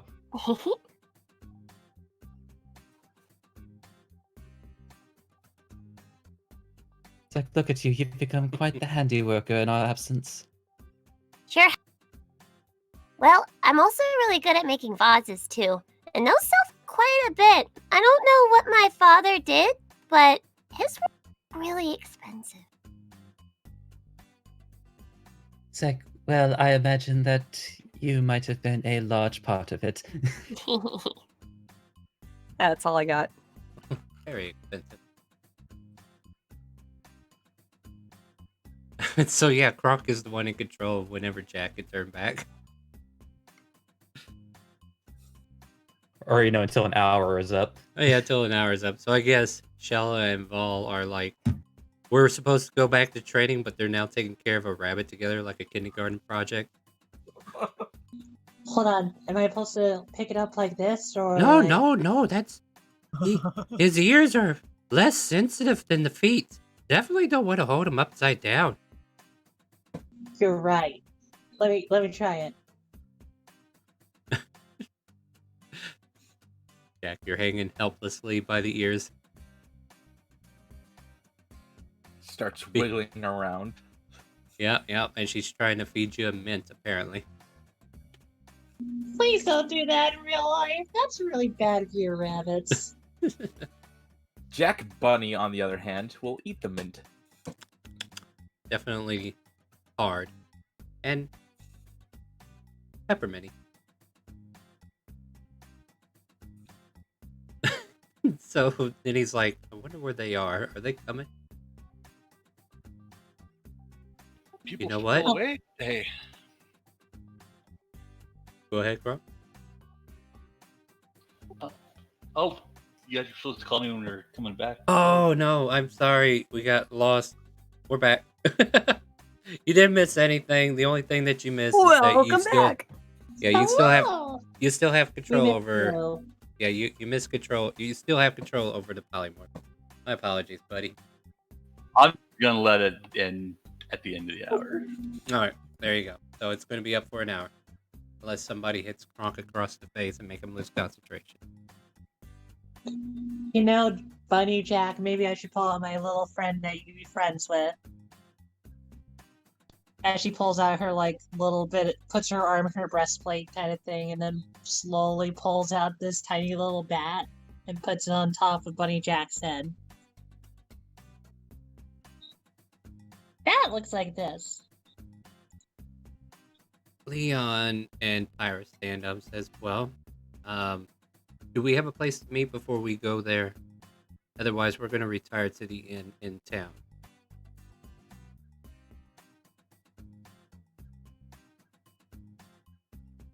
Saying that to Christopher.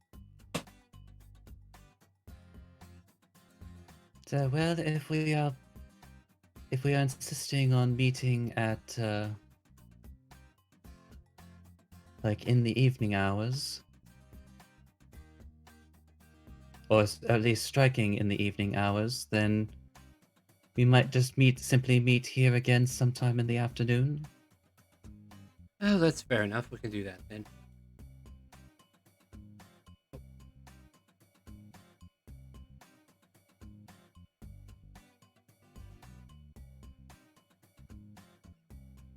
Also, of course, it probably goes without saying, but mum's the word while in the city. Indeed. Then we shall be on our way. See what I did there? No, I was too busy fixing somebody's token so that they can be happy and play with their bat. Thank you. Get it? Because mum's the word. Oh, yeah. Mum. I get it now. All right, there you go. There's your bat. The bat's hanging out with Bunny Jack now. They're best No. friends. Nah, I figured. Meanwhile, Liana and Asmaria wind up coming back from whatever they were doing, and they'll be outside if you ever want to engage in conversation, but they're just there. The rest of you have a day of your own to go through before any plans take place. Leon and Pyra go out hand in hand, and Pyra's like definitely making the hot moves, public display of affection, just getting all hot and bothered with him. And Leon's like, "All right, calm your tatas. We got to get to the room first." And they walk out. And this is the scene where you all pick up what I put down and figure out what you want to do for the rest of the day. Well, that sounds easy. I think I know what I do. I think, like I said, finish up the training with Ninny to get it so that I can fully just kind of like start learning this on my own. Maybe go shop for a +1 shield because that'd be cool. Wait, Yeah, no, well- I don't have money. Never mind. I'm poor. Aw, shame, ain't it? That's okay. Hey, Just hey, finish up the hey, training. you know what though? I know somebody who's hiring. Like they're paying 20K a pop for hit. So, who wants to die now? And just kidding. That was our Sunday expedition, Anyway. by the way. Continue. But no, probably finish training. Possibly pull out their smithing tools and just work on their armor and stuff to be ready for the upcoming battle. Maybe helping improve stuff. All right. If anybody else is doing anything interesting, I will say, like right now, it's about 2 in the afternoon, Imara hovers near Vol. and Jack turns back to normal. Jack, you have a bat on your head. Hey there, little fella. Nice to meet you. So, I had an idea when I was stuck as a bunny. So, I have 2 bags of holding. I can just make them whenever I want, but I can only make 1 at a time. I don't like where this conversation's going. That's usually a bad sign when they say, I got 2 bags of holding. That's where the DM's like, hold up, wait a minute. What are you planning? Well, I can make stuff levitate. It's probably too late to plan this ahead, and if I'm going to the basement. But thought it was maybe try to get Lillian close enough to a bag.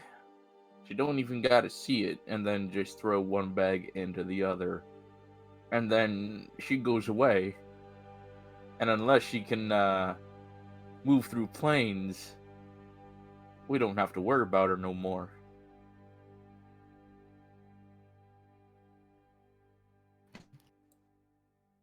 My When smart that- people left, so I'll leave it up to you guys. I was about to be like, that sounds ingenious, but there's one problem. 1, do you know how big of an explosion that may be? And 2, who's gonna put the bag within the bag? Well, I mean, I do got these little turrets, so I'm sure it can just drag it behind itself and force it open.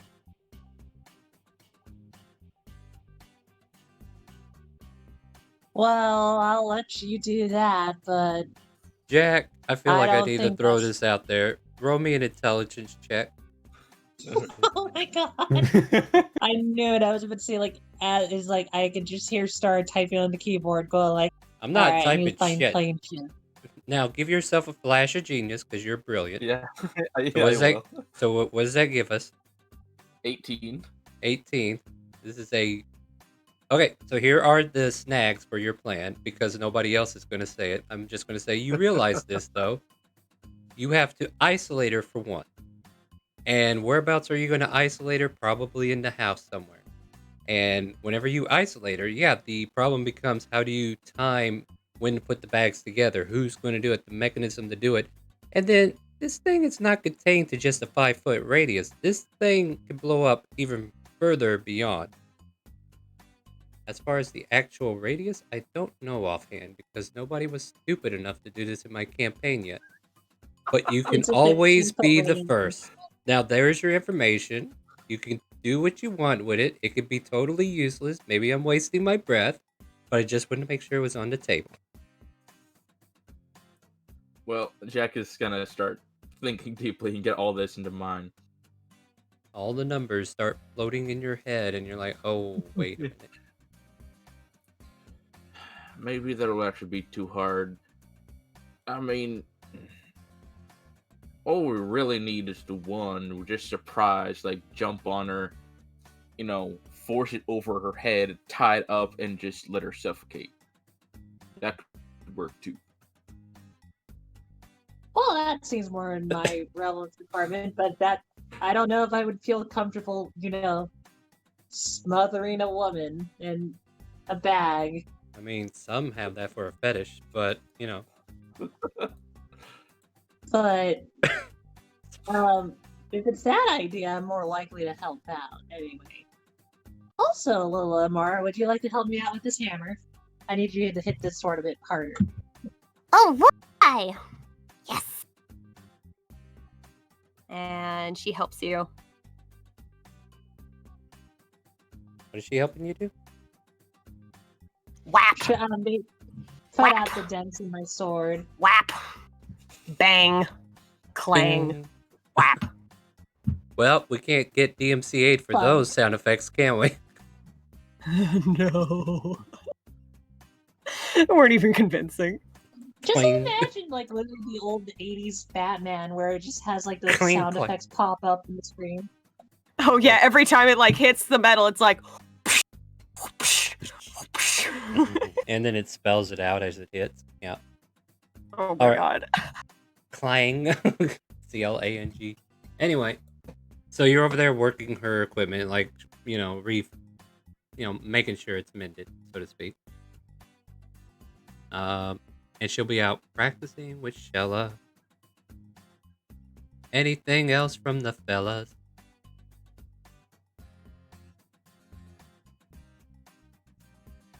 It was subpar. Unless, of course, you flash a genius. Flash of genius. Flash I'll do it. of genius. That makes it what? 12? No, I'm just kidding. Wow. I kid. You haven't been here a while. I don't know what your intelligent modifier is anymore. It's 4. Okay. Mara's it's a little actually stupid smart in select categories. bit- Yes. Just don't go for any of those common sense categories. Heavens no, that's why her wisdom's 14. All right. So they're outside practicing the way of the wind, learning how to manipulate the energies, and learning, the talents by using the talent in question.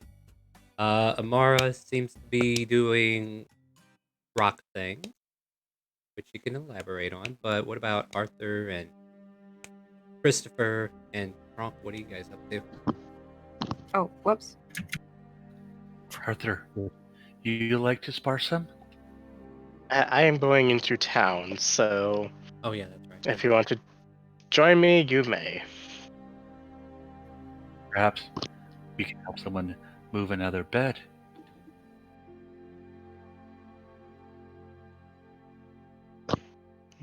May chance, but I'd rather get this done and over with and head back here. I don't want to be out longer than necessary.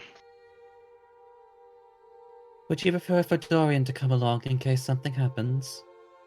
Dorian picking his nose at the moment. Huh? What? That's, maybe. Up to you. Why not both? Yeah, why not both? Like, well, if you're going to go off by yourself, if something happens and we can't get into contact with you, that would be troubling. You make a fair point. Dorian probably should come with. Kronk, if you'd like to join as well, feel free. And with that, he's gonna hold out his arm as if he's expecting a pelican to land on it. Not falcon, an eagle or a falcon. Gronk's gonna wrap his arm around his. Dorian's just gonna stare at you two like you're idiots. You want me to follow them, boss? I mean, I did it before. I could do it again. I mean, it's like, now, Dorian, it's not our place to judge. All right. Well, whenever you guys are ready, let's go hit the streets. Ow, chicka, wow, wow. It'll be a fine walk. All right. So Dorian, Arthur, and Kronk are heading to town. Jack, what are you doing? Jack, he'll check to see if Amara would need him with for anything, or Vol for that matter. All right. Vol's out practicing. Oh, Amara, you need any help with anything, or you got things handled here? Well, I was helping Vol over here with her sword and hammering out the dents, but I got that done already. So now I'm just kind of unsure of what to do now. I was thinking of making another reindeer, but... And she looks over to the 12 that are just kind of herded into a corner. Apparently she's making Greg. They're all nicely polished, these little pink quartz reindeer, and one green one that she keeps by her side. The rest are just sheep. The rest are sheep. No, they're reindeer, but like they're just kind of like, I don't know. Oh, I know what they're doing. They're moving their bodies in such a way that rotates a barrel with rocks inside, so it's an oversized rock tumbler. Making an obnoxious sound outside. And she just looks back at Jack like, I don't know.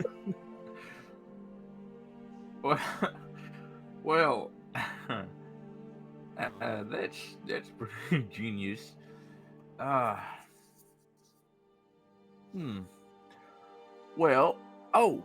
I actually forgot. I've been meaning to ask.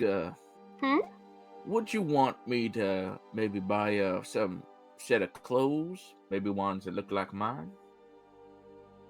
Like, cool coat and a hat? Oh yeah, I got plenty of money for my last bounty. I can certainly gift you some stuff. I've worn this all my life. And she like gestures to her little like sculptor's outfit with her little ascot. With the hidden plate mail that nobody can actually see because it's part of her magic girl outfit. Oh yeah, she like has like on like the side where her sculptor's tools are is like what you could imagine an anime magical schoolgirl. Like, hell yeah, give me the reindeer! Working on it. Working on it. God. How many are there? How many of them are there? There's 12. All right, There's cool. 12 tiny reindeer. They're operating a rock tumbler. This is the best day of my life, guys. Welcome back. It reminds me of the day when I mentioned there was an army of Kenkus, and he actually made an army of Kenkus. Oh my god. I am here to please. I will never take numbers in vain. So anyways, I have this cool tool here, and it sometimes changes my outfit. And it looks like a magical princess triceratops fairy scepter out of an 80s anime. So you don't need me to get you anything. Alright, I suppose. Wait, if no, you don't- I mean, I would like cool clothes. Please? Clothes kind of like mine. Yeah! You want to go out shopping, or you want me to return with? I want to go out shopping! She like follows you. So you two are going shopping? Is that what I'm hearing? Yeah. Yeah. Christopher. He's just gonna take it out. Yeah, as soon as they leave, you hear a loud groan from the rafters, like, finally.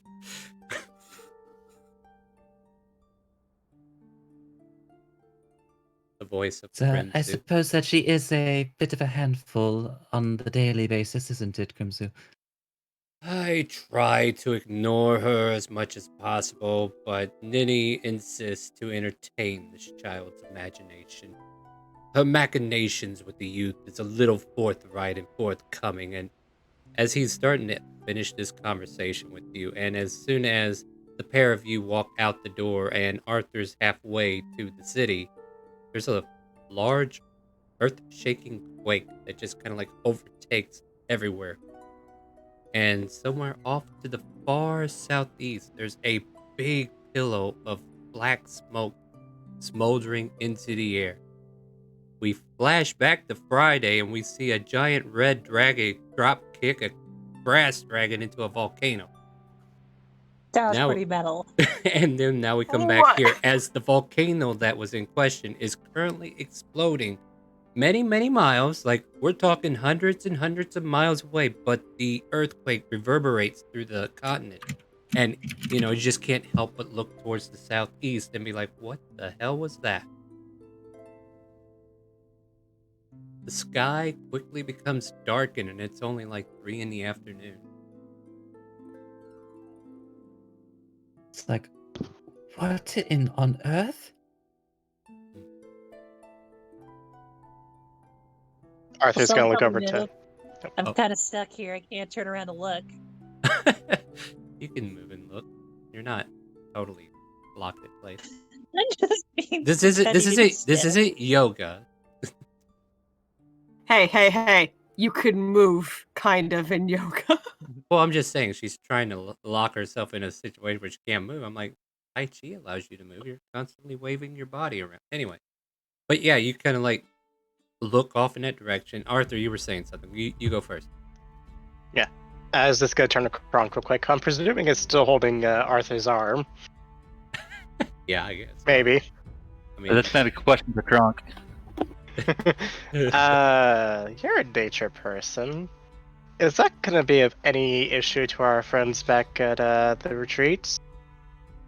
If they are inside, I think they would be okay. make a nature check, Bronk, because druids are trained in nature, aren't they? Not today. Not ever. Most druids I run into don't even have this. I don't know why. But yeah, Bronk, that black smoke, you can't tell how far away it was from the retreat. It could be 10 trees. It could be 1,000 trees. You're not sure. It may not even be near them.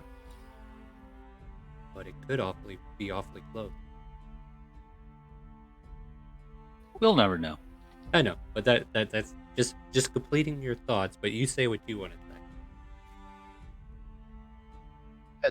Dorian, Yeah, what's up? tell Christopher that to keep an eye out. They might want to think about relocating.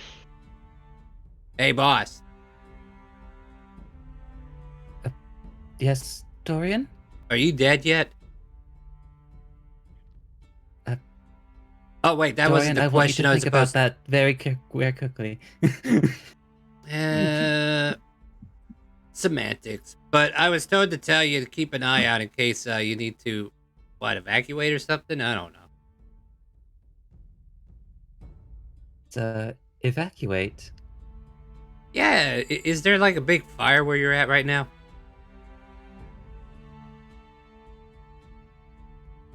It's like, as far as he can see, it's just like smoke, right? Oh yeah. There's no fire near you. Like this big billow of smoke coming off this volcano is just quickly blackening the skies, though. And judging, Wait a minute, when did that volcano get there? Tired asked the same damn question last week. No, took it long enough. No, kidding. So what you tell me, boss? There's a volcano in the front yard? I'll let them know. I hate to break the news to you guys, but there's a volcano in the front yard now. Oh, Remember a volcano. Say that again, Krog. I didn't hear you. I do not remember seeing a volcano. I know, it's the damnedest thing, but you know how magic is. Volcanoes just pop up out of nowhere. Apparently it's in the front yard. Oh, I think my master died. He's not saying anything. No, Dorian. Oh, It's nope, and there at this he point is. he's speaking through him. His mouth wide open, like- megaphone again. Ah! It's like okay, I'm taking over this conversation before it gets derailed.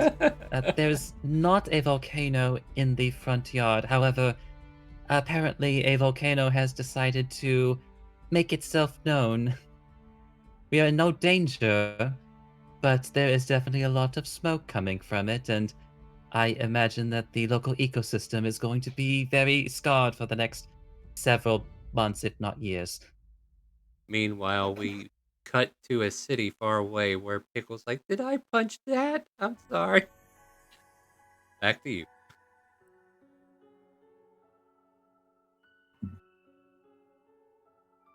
Pickle punched a volcano But- into existence. At least that's what she thinks. Oh, I would It's feel a- sad if that's really true. As far as you know, it is. Uh, Continue. But we are safe. If that is of your concern, but I suppose we will keep an eye just in case something gets spooked, as it were.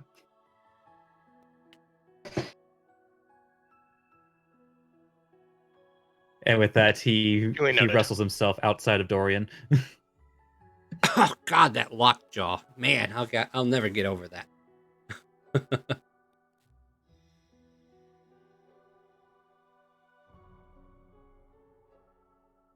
Alright, well, there's your information. You guys can do with it as you will. Arthur's just gonna shrug and continue on. All right. As you approach the city, you see a bit of panic. Like, the guards aren't at the gate, and there seems to be a lot of carriages that are like driving out and driving in. Like, the highway to the city has escalated in traffic. Oh dear. Hopefully everyone, yeah. Anyways, that's actually not something I should be saying out loud. Oh dear. No, I was gonna say, I hope we don't need to rob any place to get what we need, but you know. He ain't saying that one out loud. Hmm. A few of these carriages are going extra faster than they should. One of them looks like they about to lose control, but they managed to get it at the last moment. One nearly strikes you too as you try to make yourselves known onto the road, but you were able to dodge out of the way pretty quickly. Yeah, it's starting to turn into a panic fest right now. People are rushing home to see what's going on, and other people are like, "I'm getting the F out of here."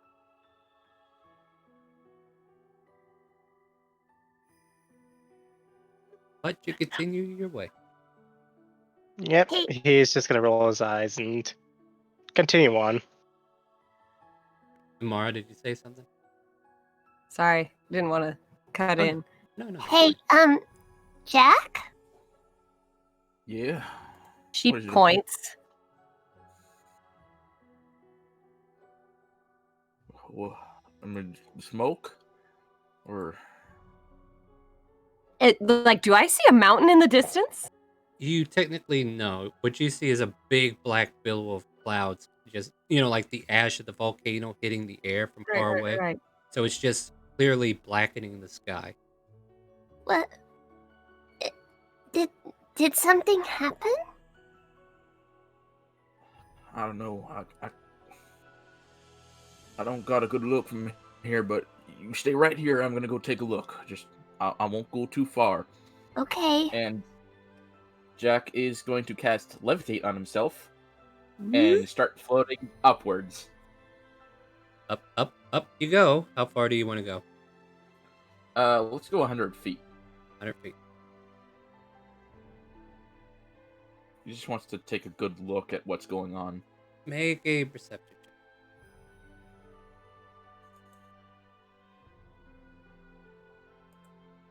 I will even flash of genius myself. So that'll be a 22. All right, I'll make a deal with you.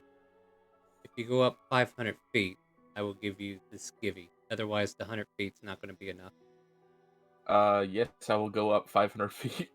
All right, so as you elevate yourself even further to get a good look at what's going on, there is definitely like a lot of terrain between you and the source of where this is coming from.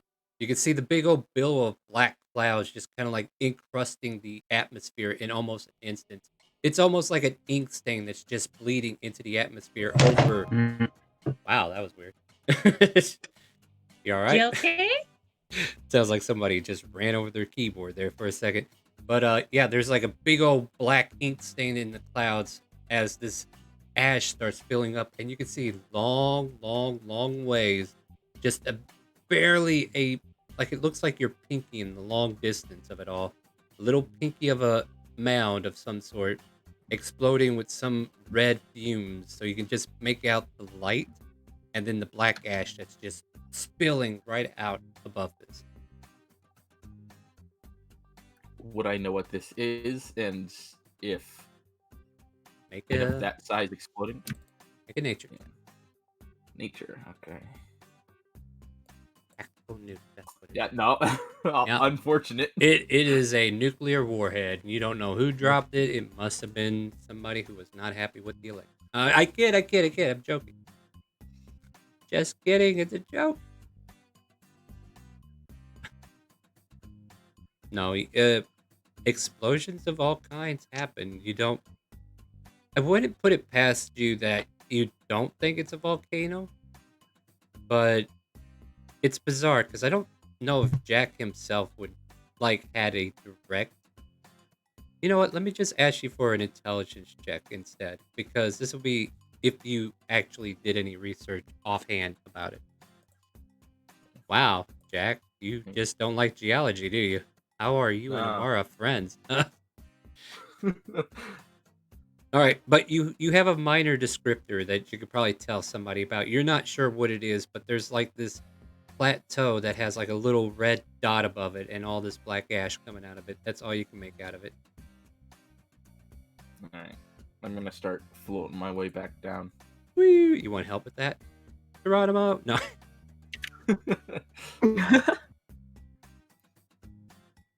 But yeah, Yeah, you once make your way back down. Or I don't know. It seems weird, Mara. Some land. There's like a red dot over. I don't know if it's something exploded or what, but it's spewing up a lot of smoke. Like a volcano, like a hellmouth, like It's real far away. It's like my pinky amount of far away. Not like the distance of my pinky from us to it, but you know what I mean. It's important. Yeah, it is. This is a bar we're talking to. But it's so far away, it looks like it's the size of my pinky. And it's far enough where I don't think we're in danger, but Mara, want to make an knows? intelligence check to see if that information checks out? okay. Yeah, I'll give you advantage because you're a geologist. Sure. Nice. What I you want. never need. Yeah, it's a volcano. Oh, well, that sounds like a volcano.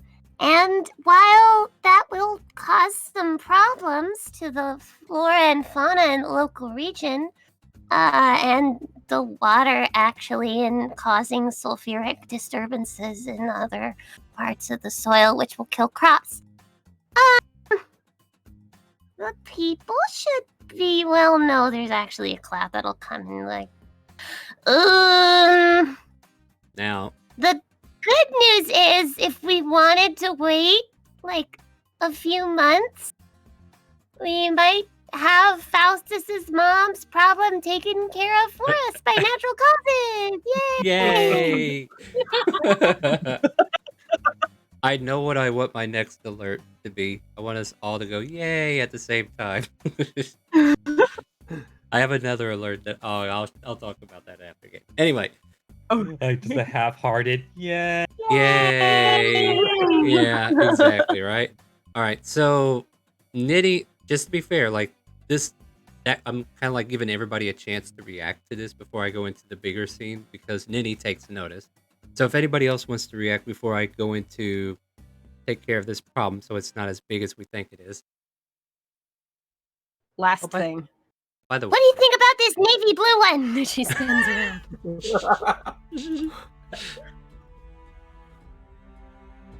Okay, that was it. all right, cool.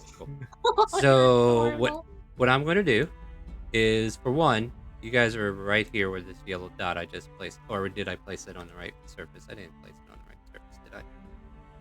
You are right here. Nope, that's not the right surface either. You'll get But you there. see the map, right? You see the map, right? Yes, we see the map. Am I on the right layer now? What the hell? No, it didn't. Okay, so I used the shortcut. It didn't want to work. All right, so you're like right about there, right? This volcano is way down here. Oh, damn. Yeah. And it is just spilling ash everywhere.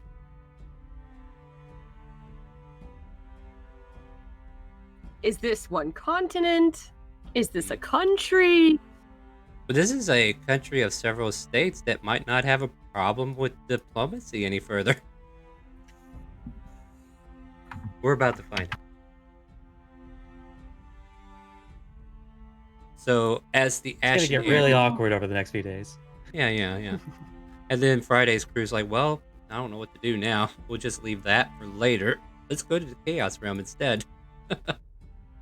Good God. Yeah. Just left. That was fun. You know what? Monday deserved it, you know? Because Friday's been cleaning up your messes for quite a while now. Alright, but to be fair, so anybody else want to react to this, and then I'll move to Ninny, who is definitely taking an interest in these events. Well, I was gonna say, if you want someone to react, I could kind of react with Nitty, if that's all right with you. Yeah, absolutely. So Ninny stops immediately with the training. Shella falls on her butt because of the earthquake, and as Maria and Liana are just now rejoining, and they're like, what is that? And Ninny, without, because she can't see it, but she senses it, right? Oh, this ain't good. Brimsu, to me. And we hear like the whooshing of wings, but we don't see Crimsu. But we know he's there. Yes, misters. I think we have to take care of this before it gets worse. Do we have to? Go ahead. I was just imagining her if she hears this voice, kind of like, so you know what the cause of this is? Because what I can see is a fuck ton of smoke. And either I'm not the smartest person around in the room, but that means something big happened, right? And then we see Crimsu take on his larger side. You can say that. Holy shit! All right, Crimsu, let's take care of this. And she just kind of like gets on his back and climbs up to the top. And I will return, but be safe, take shelter if it gets worse, and beware of any animals that might be stampeding the retreat. Meanwhile, we cut into a hotel room where this earthquake starts happening, and Pyro's like, was that you? And then we fade to black. Damn! What an eruption. So yeah. I was just gonna like literally lean to Shella and go like, remind me not to get on her bad side. Oh, that's nothing. He's really friendly when he's small. Shella, Well, as I Maria didn't just... know he could be. I was like, I didn't know he could be big. I thought he was small. As Maria, being the informative girl that she is, he only takes that size whenever he's allowed, and it seems like it's important, but it does put a strain on Ninny. I hope she'll be okay.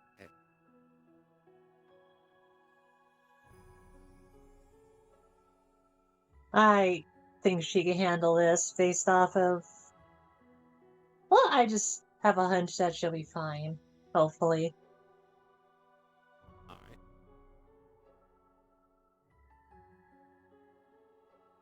right. I think at this point, like, as Maria and Liana would both be going around the place and like securing the coop, bringing in whatever vegetables they can, trying to get things together in case they need to evacuate, and you and Sheila are just kind of Bull like would help lift. out. Okay, yeah. In that case, then you and Sheila just kind of like help out at that point. So Amara and Jack are heading to town, or hitting the town, I should say, and Arthur and Kronk, you two are hitting the town. And I don't know if you guys get to your respective shops, but there is a lot of panic on the street. Okay, well, at this point, first off, I'd be attempting to go to the general store, pick up either stoneworking supplies or just a general pickaxe. As you get to I'm the... Yeah. Let me double check the name of this place. I know there's a name here somewhere. We are in... Oh, that's it. One day, I'm going to actually go through this and clean up my notes. That'd be great, wouldn't it?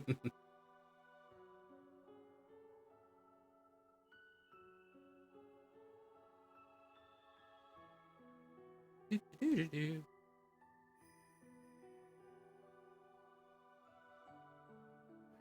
Imagine that. Oh, Grammy's Grumble. Of course. That's right. So you run into this item shop where this old human woman, Benicia, seems to be working her butt off right now. There are 100 people in this room alone. Like, everybody's crowding in here to buy up all of her supplies. All right, one at a time. What? Put that down. Come up here and pay, won't you? Okay, let's hurry up and get you out. She's kind of like up there in a panic and a dizzy.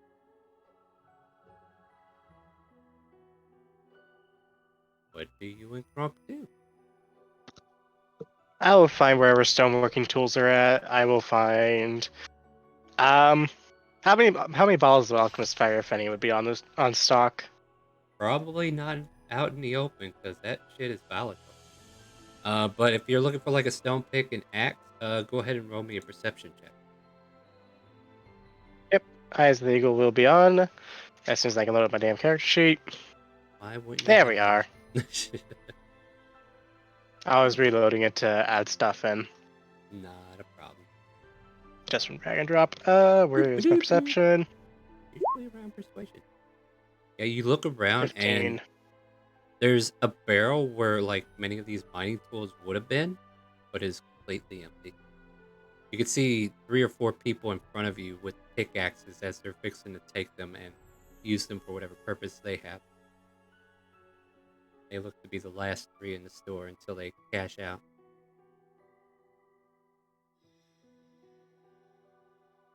All right, let's get you paid for. The first one comes up there and pays for theirs. There's like 3 or 4 people before they get to the other 2. Yeah. I'd probably go up to one of them. It's like, hey, I kind of need a pickaxe. Here's me 50 gold too. if you'll let me have that one. 50 gold? Man, are you kidding? You know how much money I can make with this pickaxe right now? Make that 200. Make a persuasion check. I don't know. That number seems a little high. I might actually bite on that one. So make your persuasion. Hey. All right.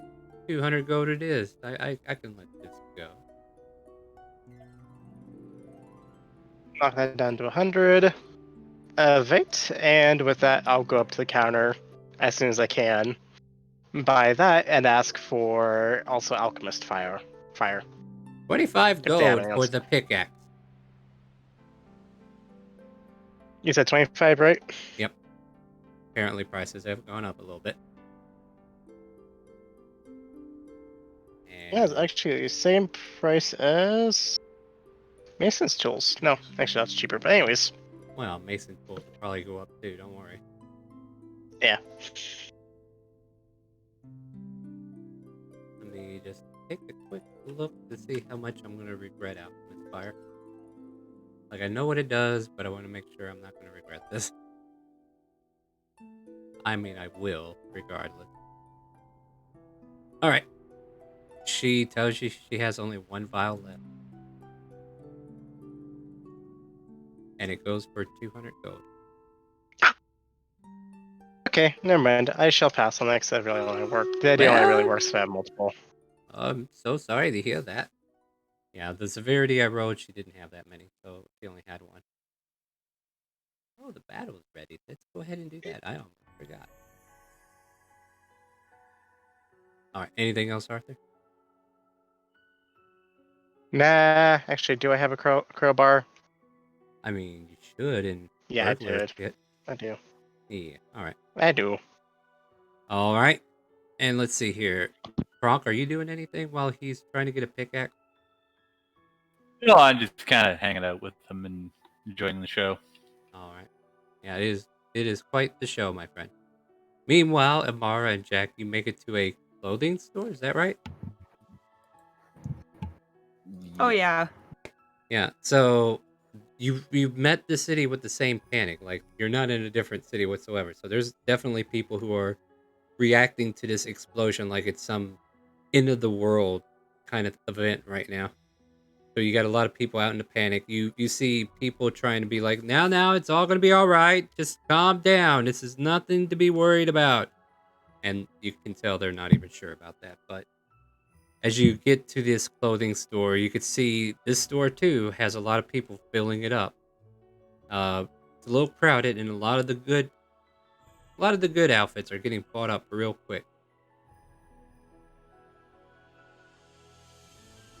Oh, wow. People are really in the mood for shopping. Wow, look at that general goods next door. Like, you're really going after that outhouse paper. So you're absolutely correct when nothing bad's gonna happen immediately. Well, she It's didn't a count. bit of a disaster. She did not account for psychological problems. Oh.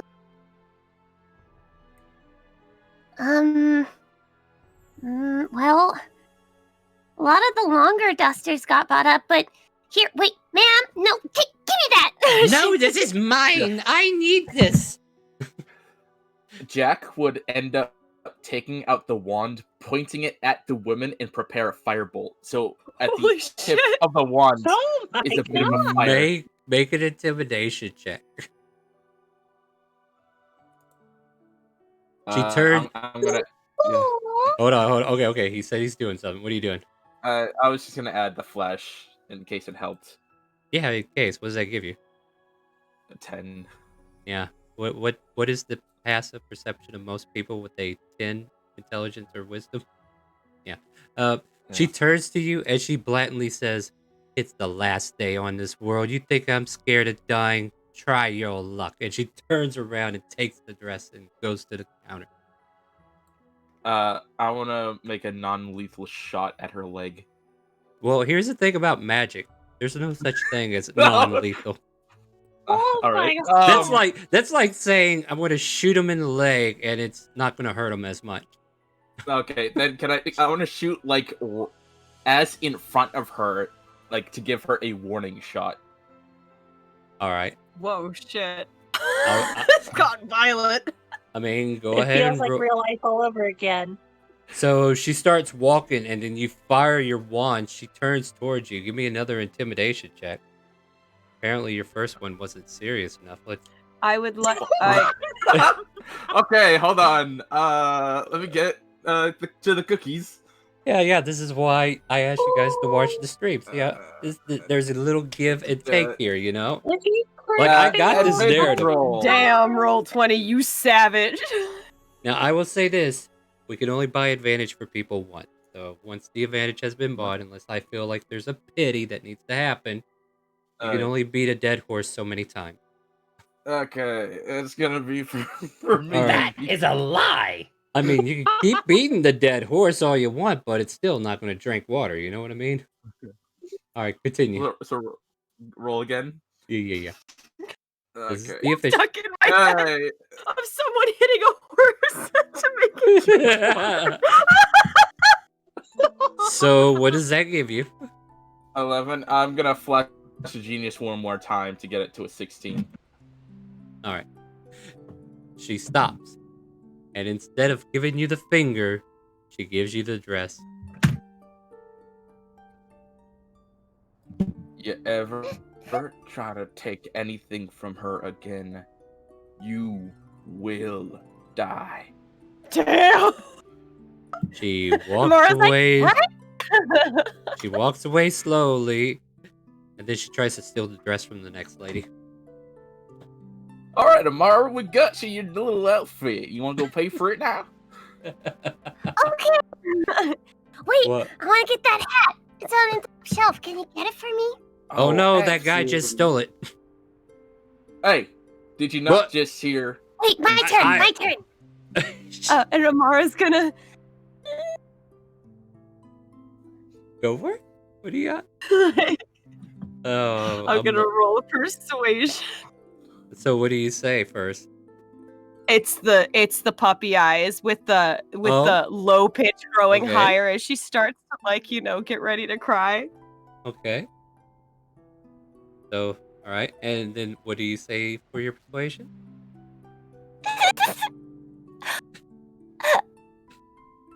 I wanted that.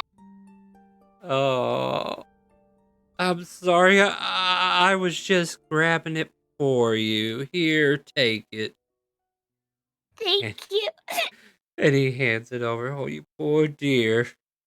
And she turns around. I got it. And that guy walks away to find somebody else to harass. But yeah, you somehow managed to get a full outfit out of this madness. Yes. Maybe next time we should leave with you and your little cute puppy eyes. Okay. And then if they don't listen, I get to shoot them. Okay. All right, let's go pay for these. Yeah. 50 gold pieces. 50 gold. All right, no problem. Yeah. Ooh, it's Right. a nice outfit. No, not really, but it's nice enough. Like this was probably 15 gold, but the prices and demand just went up. So yeah, everybody's gouging right now. Damn. Mm-hmm. No, I have 6,000. I can afford it. Yeah, Holy you're good. shit! I mean, Where's my money? yeah. So he's like flipping through his quits. I got 6,000 here. What's 50 gonna hurt? I mean, I gotta pick. I'm pretty sure I still have my 3 gold bars. I mean, I gotta pick away at this money one way or another, right? Yeah. And in my inventory goes dope outfit with hat. Sure, that worked for me. Yeah. Yeah. All right, so you get this cool outfit, and yeah, once again, like Arthur pops out of the store. You're next door apparently because this shop just happened to be there, and you kind of like look at each other and then look at all the panic on the street. There are people who should be working right now, but instead are going into shops trying to buy out stuff that they can get a hold of. It's a mass toilet paper panic when COVID first hit.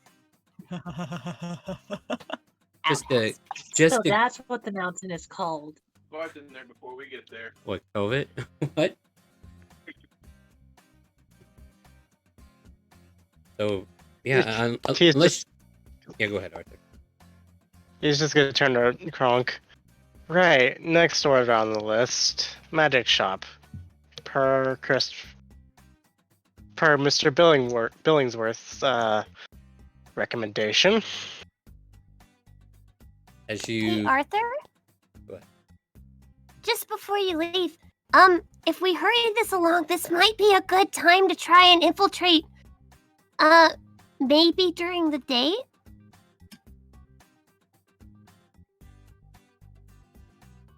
If we tried to do this on our own, we would surely be captured. Potentially used as bait. Who knows? Well, not us alone, but maybe if we direct the flow of traffic to let them know that and she says out loud, the Noble District has been hoarding supplies! Maybe, people won't go there! make a persuasion check.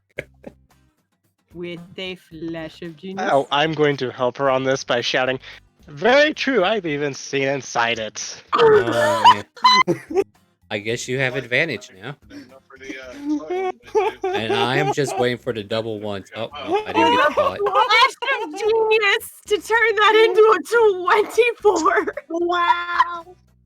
Wow. Oh my god. All of a sudden, half of the traffic turns from the shops nearby. The people who couldn't get into the shops going, hey, she's got a point. Let's go that way. And they all start trudging towards the district, the noble district. And Mara puts up her thumb, like, yeah. Sweet. Christopher, did you catch all that? Wait, As he you want turns me to to... Dorian. Yeah, Dorian's like, wait a minute, you want me to tell him about... Oh, I wasn't Yes, paying attention. my- What happened? Ammo. We just caused a very large distraction. Okay. Hey, boss. Telepath. Yes, Dorian, is everything all right? There's a large crowd of people going to the Noble District for no reason. Apparently, they caused a distraction of some sort. I was resting my eyes a second ago, but I'm sure it's nothing. Christopher loudly exclaims through Dorian, "What?" The mouth pops open. What? Yeah, blame Imara for that one. I don't know why I did that, but also we might have our good distraction here.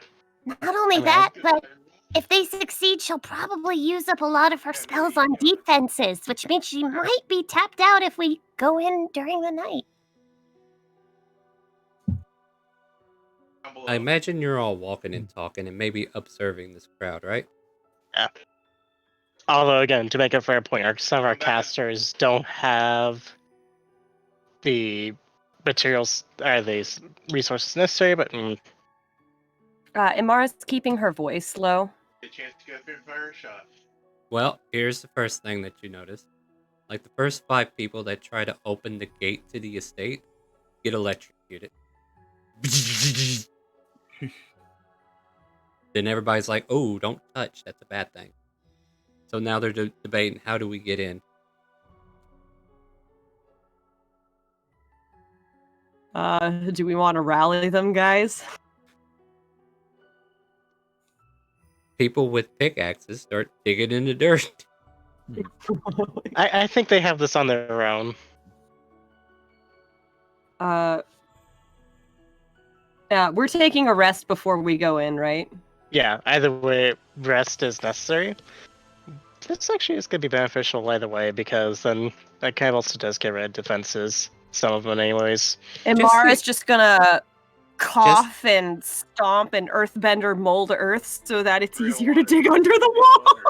All right, so let me ask you this very, very important question then. How close are you when you do that? What's the range of this spell? What's the what is range the of this spell? You can 30 tell? feet. 30 feet. 30 feet. 30 feet. 30 feet. All right. You will I mean, take... we're passing it, right? Yeah, here's the thing. As they are digging under and then you just make the dirt easier, they're like, oh, wow, I can hit even harder. And then eventually one of them hits something very solid for a brief second. And whatever it was, it just explodes out. And there is a big ball of fire that just engulfs that entire area. Ooh. Yeah. Make a Chris, dexterity saving throw. You'll still take half, but this is to see if you take half of half. 30 feet away. Yep. Ooh. While that's going on, he's just gonna...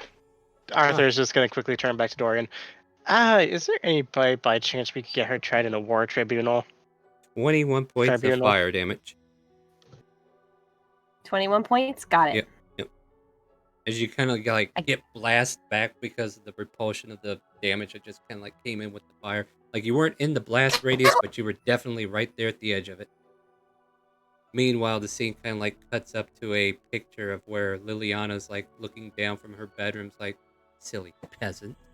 Think they can come in here on their own free will. It will be their life.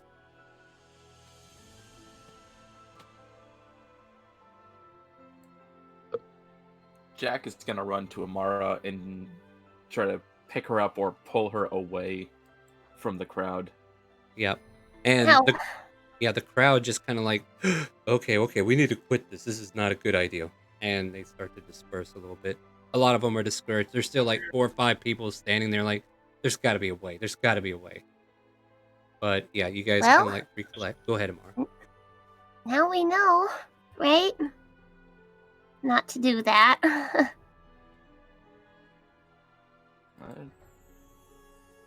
Yeah, granted, we know what sort of defenses she has now. But we're gonna have to treat you up once we get back. Mm-hmm. She kind of looks at some of her skin. It's like cracked a bit. See, I am going to cure wounds on Amara. Sounds like Oh a wait, plan. would that be cure? Is it cure wounds or mending that works? It's cure wounds for all intents and Great. purposes. Okay, Yeah, since then it will I'll be in cast it. I'll cast it at level 2, and you get 13. Whew, that's much better, thanks. Alright, But we're gonna have to figure out a way through those defenses. That will knock us silly backwards. That it will, and that's if we're lucky. Well, at the very least, we can count this as scouting. Mm-hmm. using innocent bystanders as scout material. Congratulations. Well, I mean, Jack did just kind of threaten to kill one over a jacket. Yeah. I mean, this is this is just another Monday for you, dude. I totally get it. He's a bounty hunter. He doesn't give a crap about anyone else. Yeah. Mara's a little saddened by what transpired, but she had no idea that this was like a military base of a noble house. Jesus I mean, Christ. Is there in the Noble District that is gated community? Yeah. You know, when you say gated community, I think maybe a security guard, maybe an enchantment, just cantrip at most. Yeah, sure. I Okay. do feel like the landmine is a little bit much. It may have been, but there's stuff underground she doesn't want people to find. What happens is just the mailman. That's Mailman the mailman shouldn't be digging in her front yard. Liliana is freaking paranoid as shit. All right, now we know. Yeah. I mean, hell, why do you think dogs keep piling bodies up by the front? That's a thing? Oh, I don't know. I figure it would be, though. I mean, it stopped. Oh, damn. Maybe it was whenever Christopher was growing up, but yeah, it seemed to have stopped after a while. The dogs kind of learned, don't go there. Don't bury your bone in that yard. I feel so bad for Christopher. I do too. It was a troubling childhood, wasn't it? They took care of you, though. Yeah. And as a recollection, he spent the majority of his life in there. Look, fireworks. More fire. All right, so yeah, you guys are kind of like diverted for the moment, like digging into this ground, digging into her home, trying to get through certain means like that. She has glyphs or deterrents or whatever it is.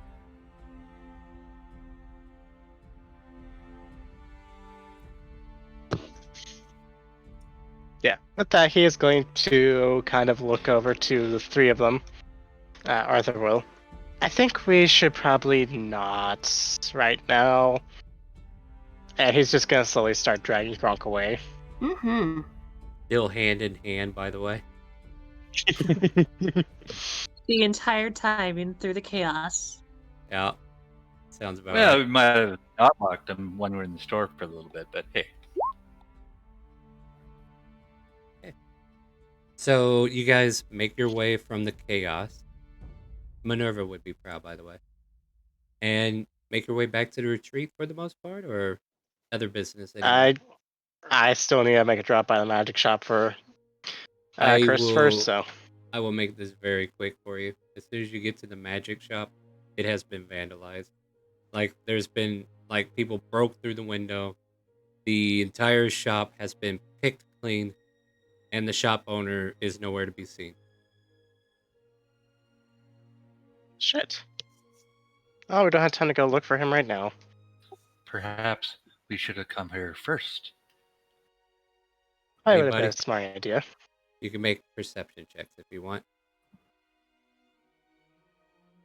Sure, Eyes of the Eagle are still equipped, so All right. Well, Bronk's got this figured out. You can hear us up 14. from behind the counter. Totally gonna check out the guy out. Yeah, you find the shopkeeper who has been knocked to the ground. Head is kind of like bleeding from a concussion, and he kind of like leans up and notices you. Bronk's like, "What happened? Where am I?" First off, Yeah. they Oh, have taken your stuff.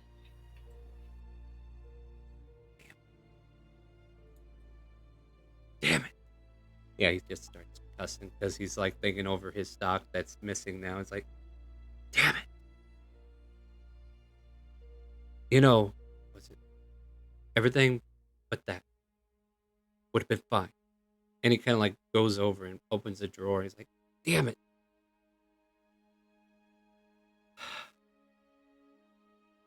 I'm ruined. I'm literally ruined. What hellfire created the situation that I must endure being robbed so blindly?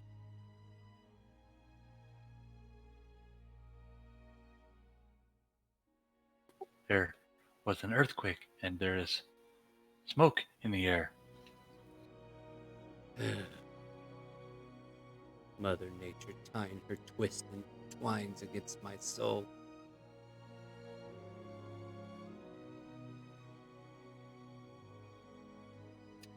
Is there anything else we can do? If you see a box that has arcane runes on it and has a deck inside, return it to me and I'll reward you. Or at least I'll try to if they didn't rob me that blind. Kind of like pats himself down. Damn, never mind, I can't pay you anything. It's lost. They got it all. Arthur's going to hand him 2,000 gold. I know this isn't going to replace everything, but this hopefully will help you on your way. Are you sure? Like, honestly, I could be robbed right as soon as you walk out that door. Well, then put it in this bag. And Mara gives him a bag. Is that a bag of holding you have there? Mhm. Made it myself. A Gearhart special. Gerhardt, you said. Hmm. So, why are you doing all this for me? You barely even know me. You know I run the shop, but why all this?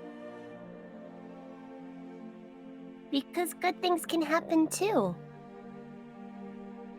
By the way, the guy you're talking to is a drow elf, in case we forgot. But he kind of like looks past with his silver hair and looks at you like, most people would not think twice to take advantage of my nobility, if you would. But here you are, just freely giving me all this coin in a bag worth probably valued just as much at the current stock right now. You have my thing. Puts the money in the bag. I should leave until the looters are gone. You probably all should do the same. We will. Of course, no, probably terrible idea, actually.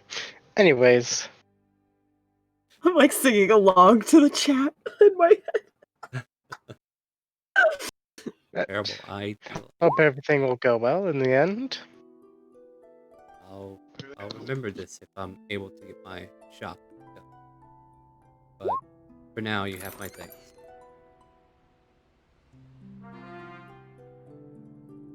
He dusts himself off, stands up, shakes Kronk's hand. Thank you for the heal. You have my utmost appreciation. Excuse me. You are very welcome.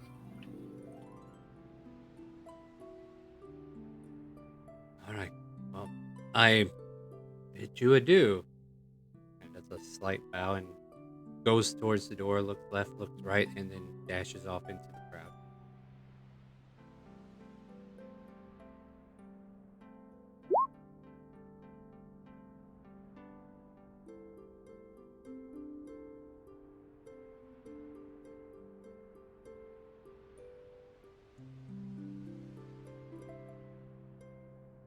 What in the hell are you guys writing in text? One of my favorite Disney songs.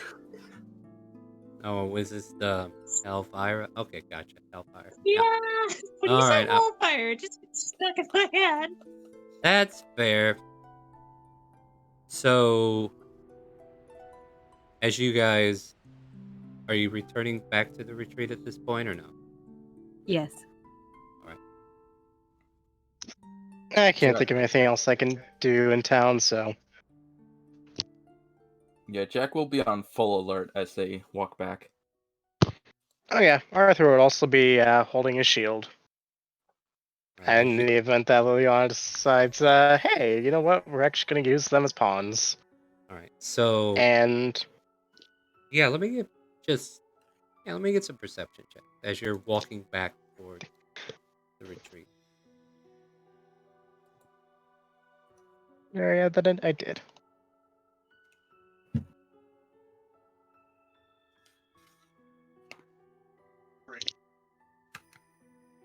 As so like the ash and the clouds have kind of like darkened the skies, and the air around you gets kind of like a little more. What is it, like a claustrophobic kind of feel to it in a way? Like it feels like the air's tightening up around you, and then you just kind of like Yeah. look into the forest, and for a brief moment, all of you, especially Amara and Arthur, you see like a pair of red eyes, and they just kind of like vanish deeper into the forest. You continue to walk on, and you can mention this. Yeah, go for it. Well, first off, Arthur's going to kind of keep his shield in hand. And this time I was going to. Sorry about that. Yep. Arthur would also. Shit. Yeah. Outside equipping his weapons and armor, would turn to Dorian. Get me in contact with Christopher real quick. Boss. Kind of dejected right now. Oh, Wait. what happened now? Oh, they want to talk to you about something. We have two problems. One magic shop was completely looted. I'm down 2,000 gold from that, but that's a minor thing. I just decided to give it to him.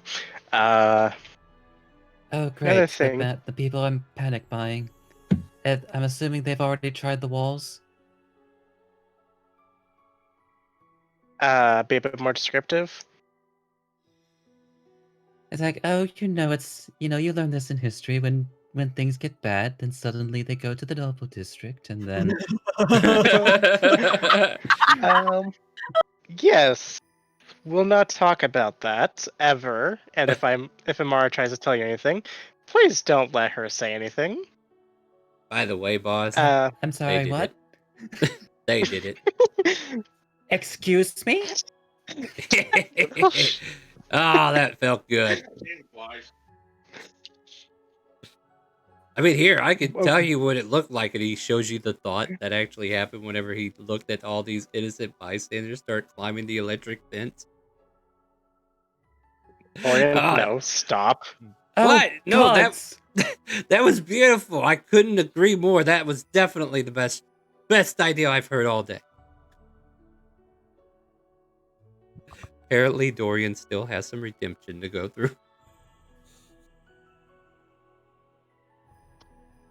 So yes, maybe we did accidentally send some peasantry to their death. but it was an attempt to break down the oppressive regime they're under. Casual rebellion. Are you going to lead them through a minefield next? No, the next plan does not involve any peasantry, just us. Oh, hey, boss, check out what Amara did. Oh god. Oh my god. Oh, Amara, why? You think she learned her lesson, boss? I don't know. Okay, we have more pressing matters either way. I think this is of great concern. Not as a concern as to the fact we just may have seen something attempt to either head for the retreat or attempt to head after us. Amara, Either way, someone's in danger. off to your... Okay, so you saw the eyes off to the left. Now there's a couple eyes off to the right, and they just duck back into the forest and disappear.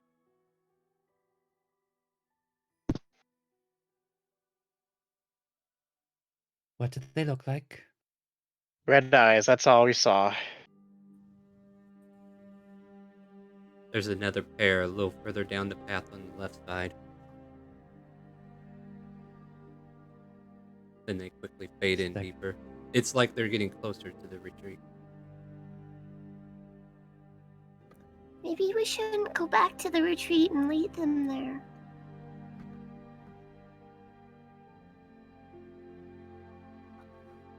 I have an If they're idea. coming to the retreat, it might not be a great idea for you to be isolated.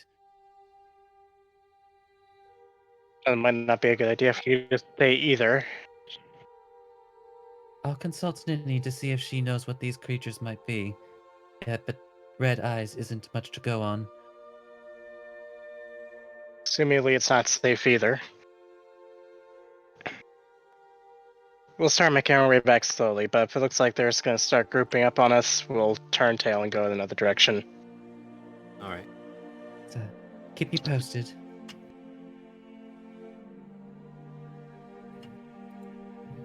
Alright, what I would that, like next is a marching order.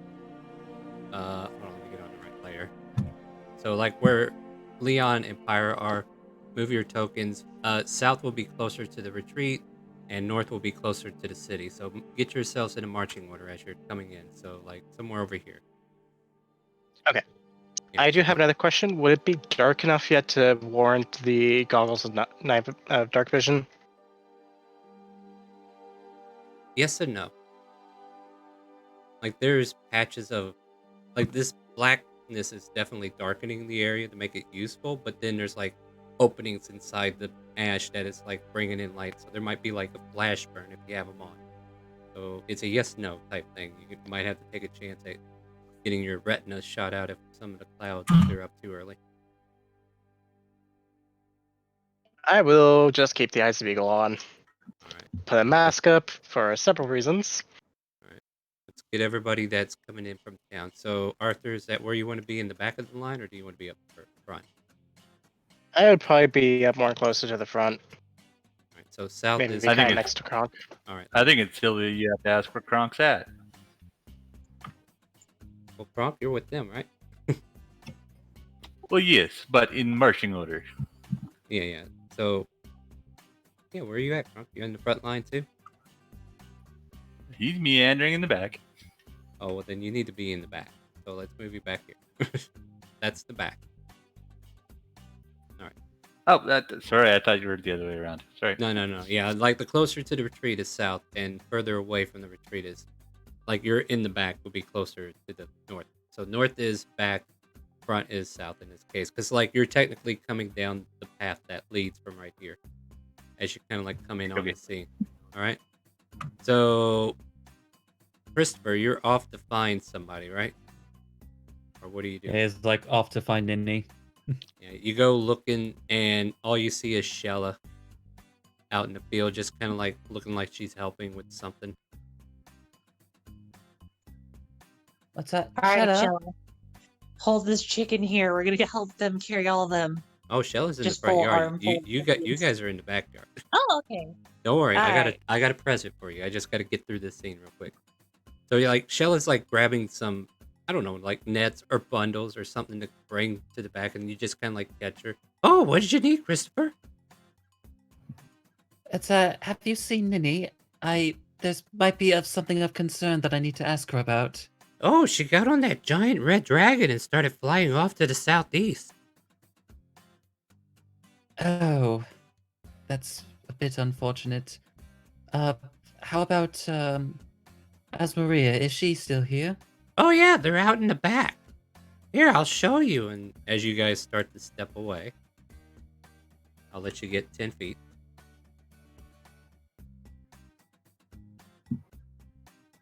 Or if you don't want to move, I'll just go ahead and do this now. Oh, sorry. Like, Yeah, 10. Yeah, there we go. There you go.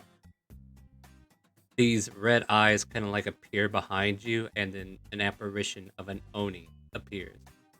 And as you guys are bringing yourselves into the retreat, one blocks your way in. And let's see, do we have time for it? Yeah, let's do a turn order, shall we? So everybody, let me make sure we can roll initiative. Yep, go ahead, click your token, and let's roll for initiative. Then I'll get rid of this happy music.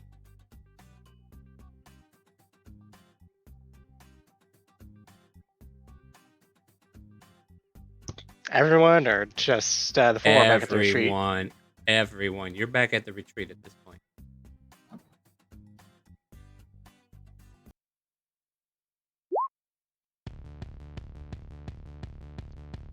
By the way, hope you enjoy the new music, the twinning. Ooh. That's happening probably right there. Right there.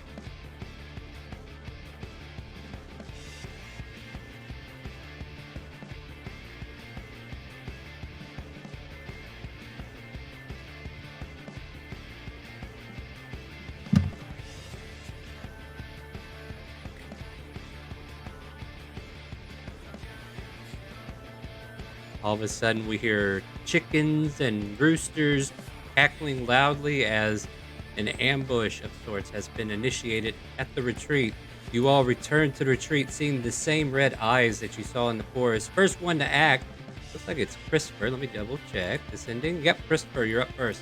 As you feel this dark presence behind you.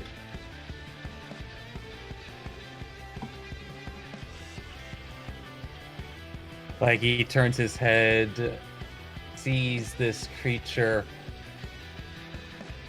and then immediately pulls out the wand and pulls out a wand and is just like, oh no, they're already here. Shall I get back? As What? he is going to. Oh yeah, thank you for reminding me. I need to roll for this. Oh cool. He's in this turn. Alright, so what are you doing? Yeah. Eldritch? Gotta get away, gotta get away, gotta get away. Alright, both of those hit. As par singing. I'm gonna double check. Okay, so roll 20 has remembered agonizing blast. Very good. Nice. For 18 force damage as they come bursting out the tip and slapping this thing in the face. Wow, that sounds pornographic, but okay. Slap, slap, ah! And this thing just kind of like cracks its neck and looks back at you with intent. Anything else for your turn? It's quickly. Let's get up ahead and warn the others before it gets by. As he uses his movement to start making his way to the back. All right. Which apparently was actually enough. And it's then like, you get there and be on alert. We're under attack. You don't say. And she points to the other Oni that appeared next to them. Oh shit! Shella rolls up her sleeves like, let me at him. I'll show you what do. Just checking something real quick. Interesting. Okay. So Shella does what Shella does. Fireball.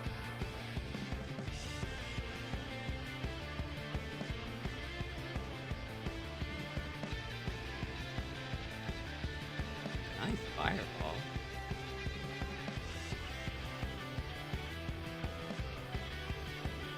Got him. Take that, you evil beast!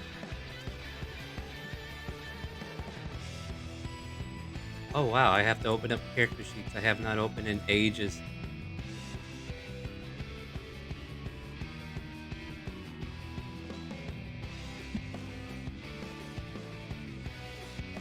As Maria pulling out 2 scimitars and starts going to work.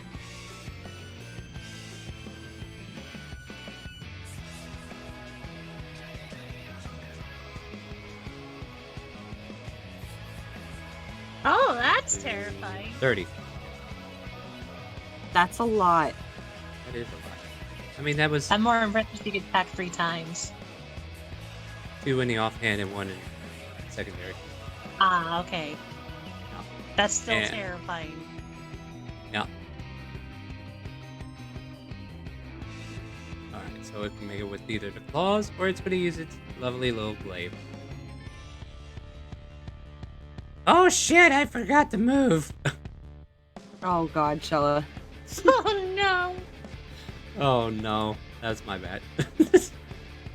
But it's canon. So that's what, 36? Or 35? Hmm. Ow, that hurts! Alright, Amara, you're up. And yes, you are exactly where you are at this moment. All right. Big bad in front of me. Now there's a big bad in front of it.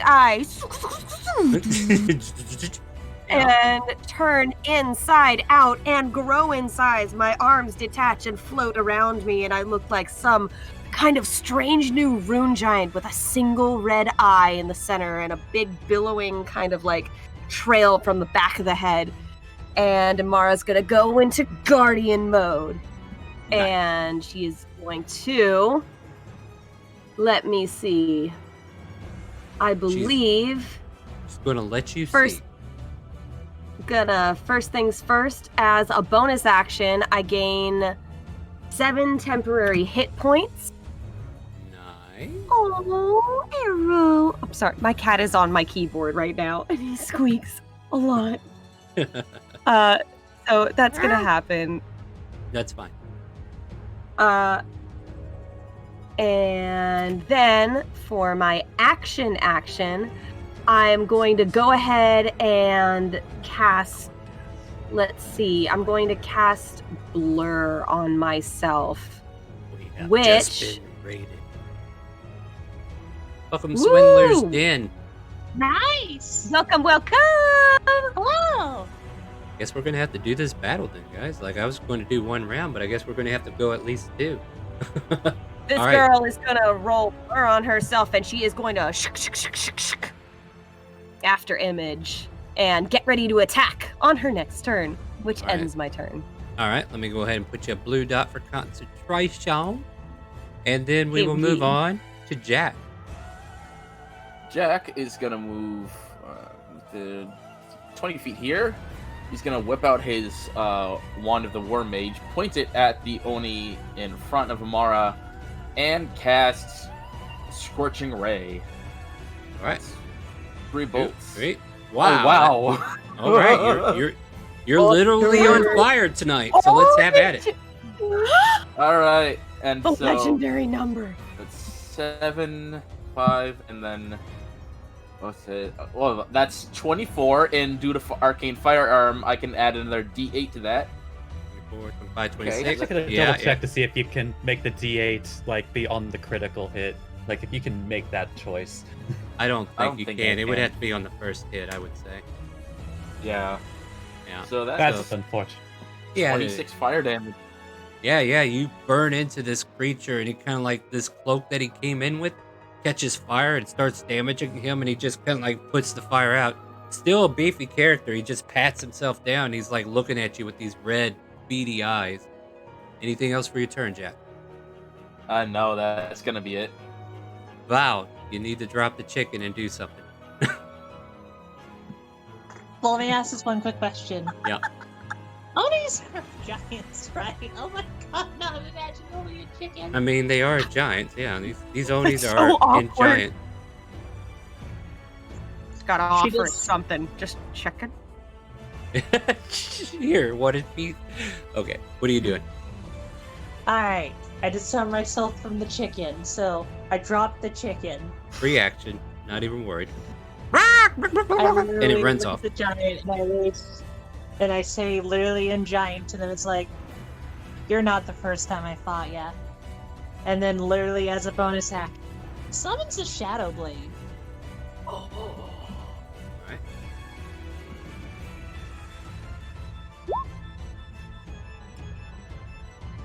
And I'm gonna move closer to this guy so he can't. Well, I'm gonna move over here so that they can't get to Faustus and literally say, stand behind Christopher. And then she's slowly just gonna whack this guy twice with a Shadow Blade. 13 is inefficient, but a 20 is.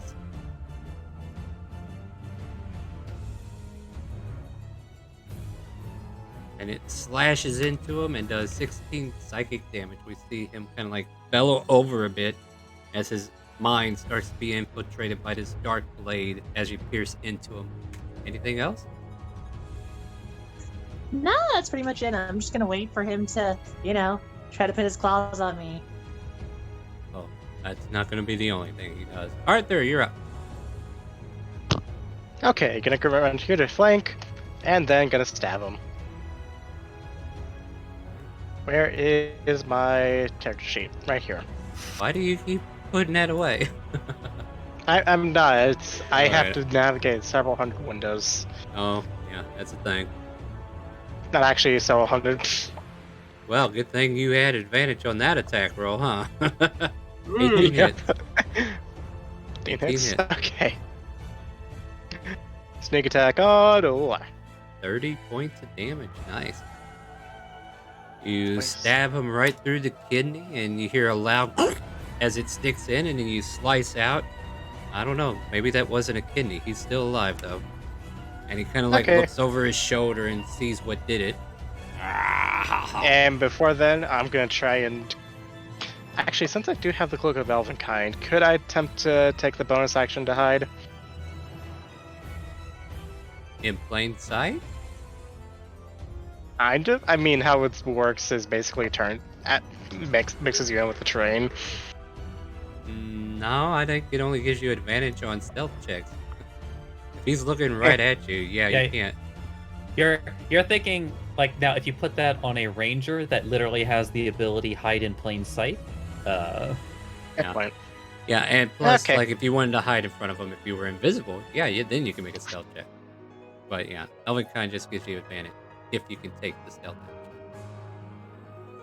Since I cannot do anything else with my bonus action, I would think of useful.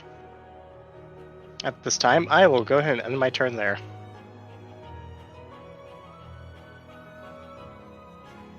One and two, and one is top, two is bottom, 1d2. Well, good, we go after the player. As promised, here comes the touches. Alright, I'm ready for it.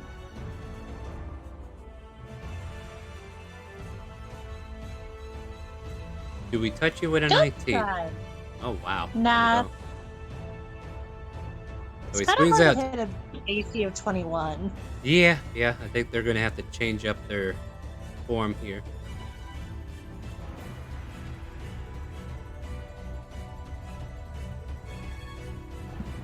How silly would that be, guys? That would be. Ooh, that's nasty. Dude.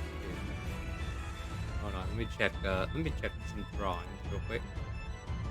Where would a 15-foot cone take us? Wait, probably a little further.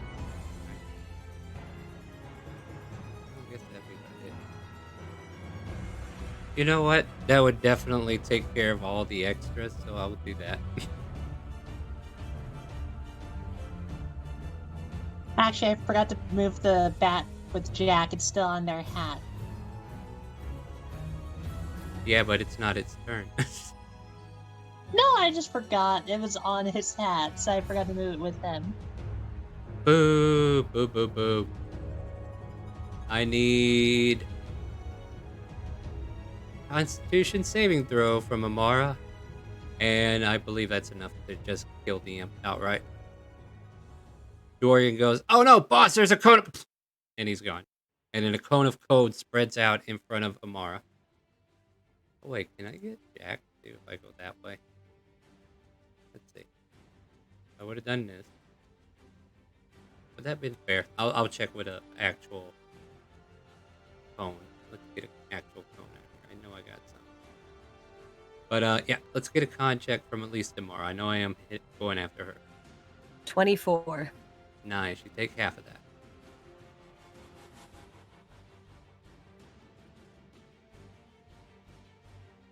Where did those go? Alright.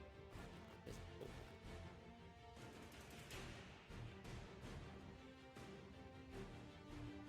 By the way, how's everybody doing tonight? Now I'm making you wait. Ba-da-ba-da-ba-ba. I'm good. Ba-da. Ba-ba-ba-ba. Beep, beep, beep, beep, beep, beep, beep, beep. Now Guys, we're just we in should start a musical. Actually, if you. Hmm? Starring Starring the musical former warlock slash warlock. Actually, there's one thing that I think I actually might have to do. 3 by 3 is what we need to make this. So let's do this real quick. Because that cone of code was 15, right? Just out of curiosity, when does session usually end? Oh! Well, anytime between now and in the next 30 minutes. You know what? This actually hits everybody. So Amara, Jack, and Prompt, save for Arthur. He's out of it. This is a 60-foot cone. Actually, Never mind. believe it or not, because believe it or not, I actually will go ahead and roll that con save for Dorian. All right.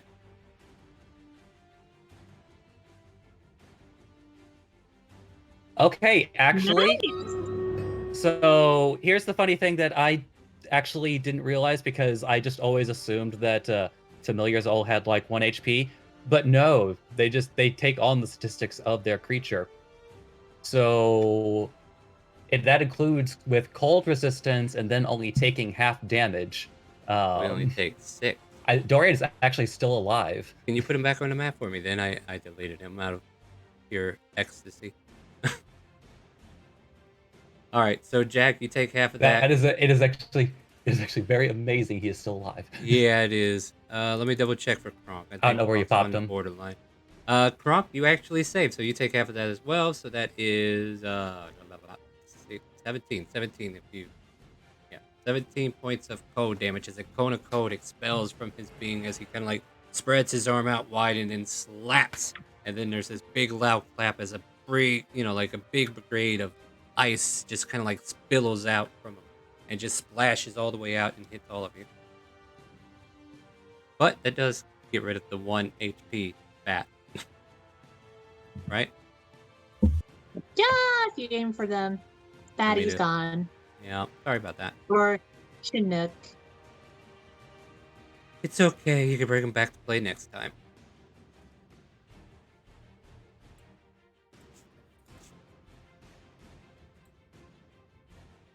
Valor, let's see here. Double check with the actual. Okay, yeah. So she's a full Valor Bard. Alright.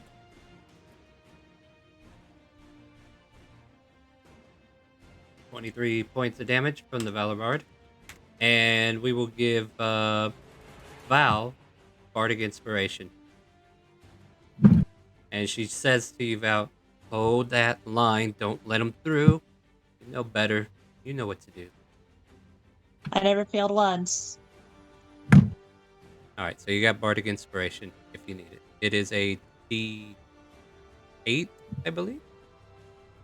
What level of bard are they? Might be a D10. It's a level 10. I'll look it up. You look it up. Prop, what do you got for me? You got blasted with code. They're just gonna go for some stabbing. Alright. Yeah, guys, don't forget, we got StreamRaiders going. I'll go ahead and get that battle going. And we'll do one more. So you come in here, you get advantage on the roll, 28 hits. For 11. And you get another hit if you want to use your bonus. Yes, sir. Alright, let's do it.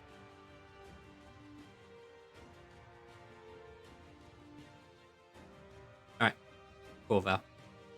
And with that, he is still standing, but he's looking pretty bloodied at the moment. Mostly hurt.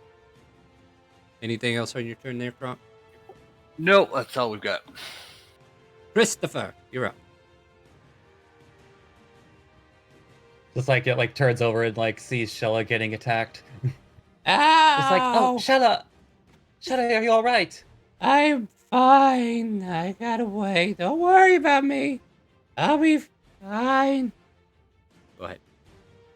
Christopher uses a bonus action, healing light for 3d6 on Shella. All right. So she gets 15 health back. That's some nice rolls. Oh, he still loves me, guys. We are so getting married. All right, continue. And then he pops over. It's like get away from Shella, and he's going to pull out his other wand, and he is going to cast his own fireball on this creature Nice. Yeah, go for it, and I'll get that dex with save out. the wand of fireballs. Nice. How many charges? He's only using one charge because So basic. just for all of you people who are disillusioned by higher level castings of fireball, it's not worth it. It's never worth it, even when It it's free. really is not. I mean, Shella just did a plain level 3 a second ago, so yeah, I could vouch for that. All right, so go ahead and roll me damage on that. He failed, apparently. Okie doke.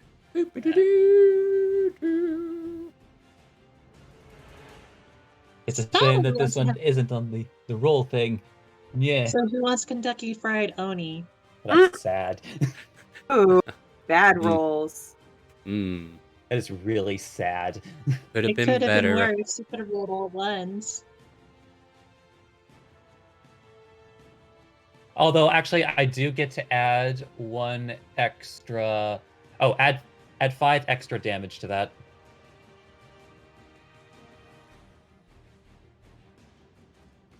Okay, yeah, I will. Because I have. I'll just go ahead and quote it.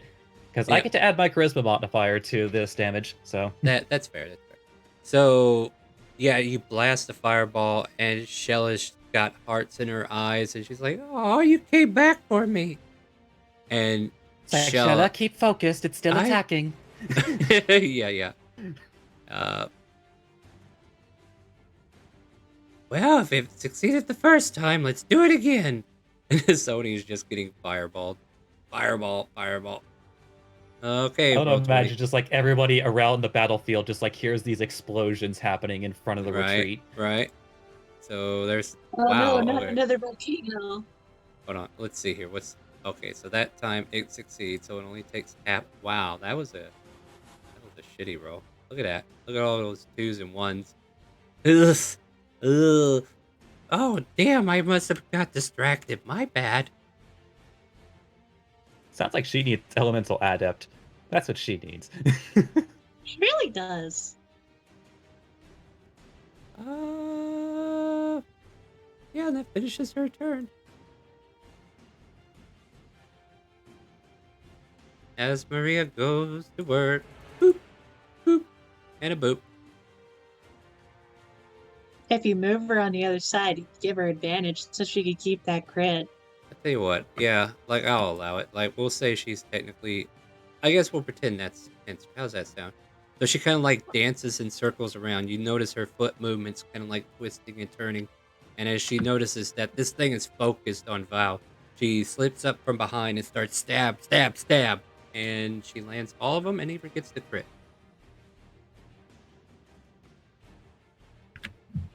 So that becomes 16, 29, 34.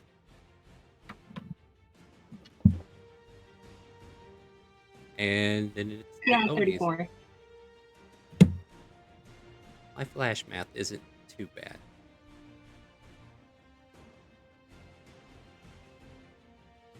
Oh, It looks like I forgot to do something again.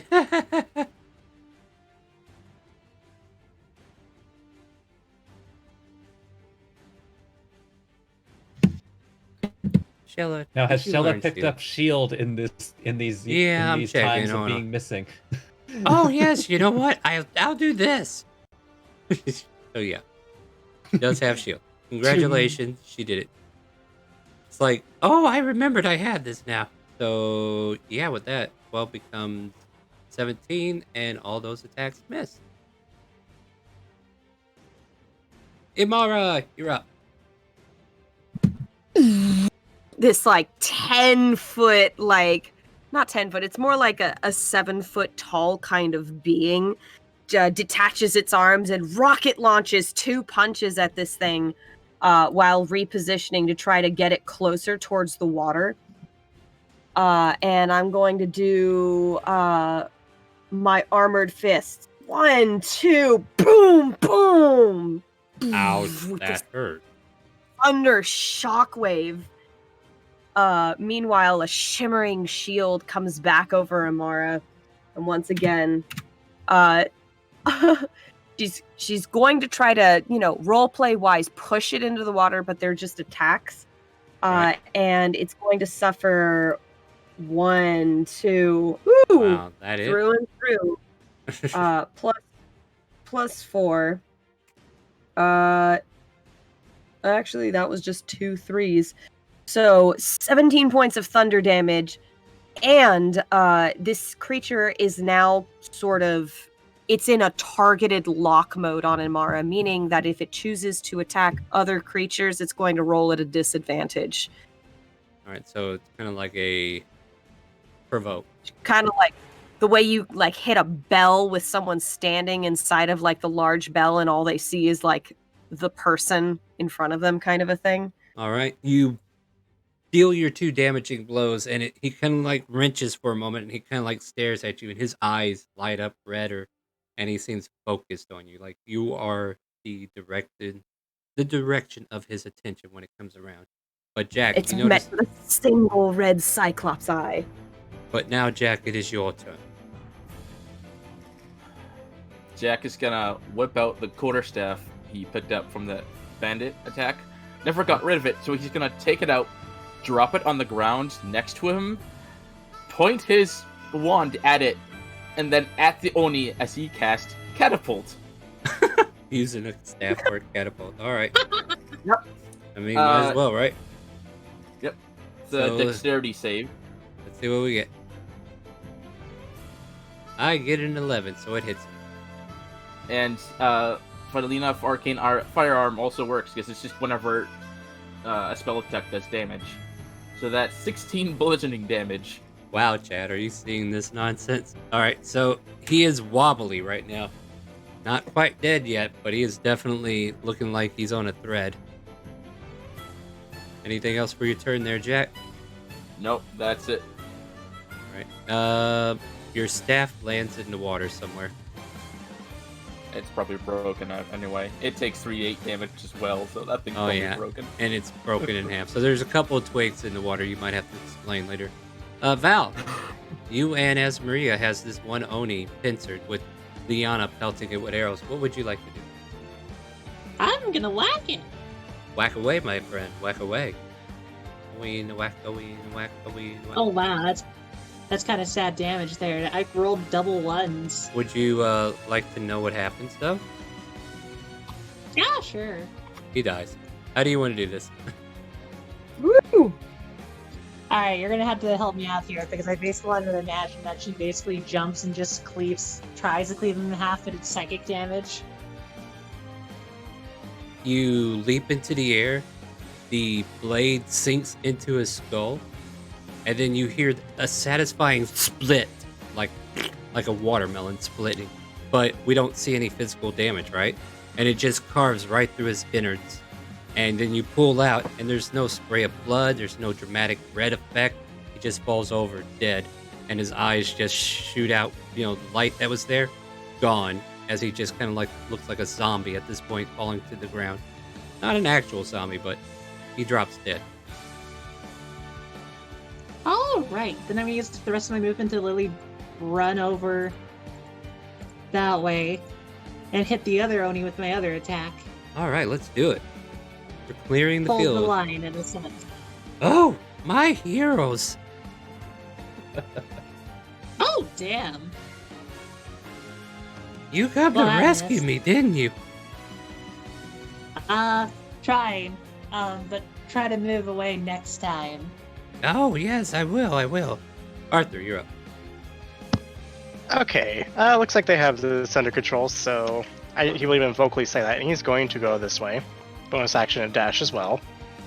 Attack of opportunity. Yes, yeah. Gets an 11 and misses. Yep. And you're not just gonna attempt to skewer this one. Alright. Where is my guy? Where do you keep putting that character sheet? I swear. Nice. This is going to murder this thing. Probably. Oh, 15? Jesus. That's- Yeah. Over Yeah. prairie damage. How do you want to do it? Yeah, 28. 28. Really? Yep. Oh. So I think you win. Yeah. You win. Your math is higher than me. Yeah. First skewer the ankle, kind of knock it down with the shield, then just keep battering until basically there's nothing really left except a bloody mess on the ground. Yeah, absolutely. You carve into him, you deal the damage, he starts to buckle, and then you just bring that shield, rip it across his head. It spins halfway as far as it will, and you hear a loud snap, and then it just crumbles to the ground the rest of the way. Oh, that poor Oni had a turn coming, but not today. All right, Amara. You've got this guy locked on you, so he's going to swing twice. Wow, look at there. The numbers got swapped. Oh, wow. Well, I got hit you twice. finally. 17 points of Got me. slashing damage. I got you, I did. You did. Oh, I'm really feeling it now, Mr. Krabs. Liana comes down and is like, everybody okay? We took care of this one. There's that one over there. Should I finish it off, or do you think they got it? Basically, Oh! you know what? I'll leave it to chance. Hey, you ugly piece of shishi. And she will do a vicious mockery on the Oni. And the Oni needs to make a... What? I'm sure 13. that's... Yeah, but look at the save. It says straight. That's not right. That's not right, is it? No. It should be a wisdom, right? I'll have to fix her A sheet. wisdom or a charisma. I'm not gonna like. What is that damage? Well, It's crits, all of them. Was it wisdom or is it Crit charisma? fail. I wouldn't know. I don't have it popped up, Oh, no, alright. but Oh, no, I think it's It wisdom. is... The range and key. Wisdom save, yeah. All right, then we're Although, right. to be fair, it is a 1 in 64 chance of that happening. Either way, this Oni drops dead from being insulted by Liana. Oh my god. You know, being the DM and Christopher knowing that just looks like his head turns. Hold on. You gotta Hey, describe what and then- insult you used. you ugly piece of shishi.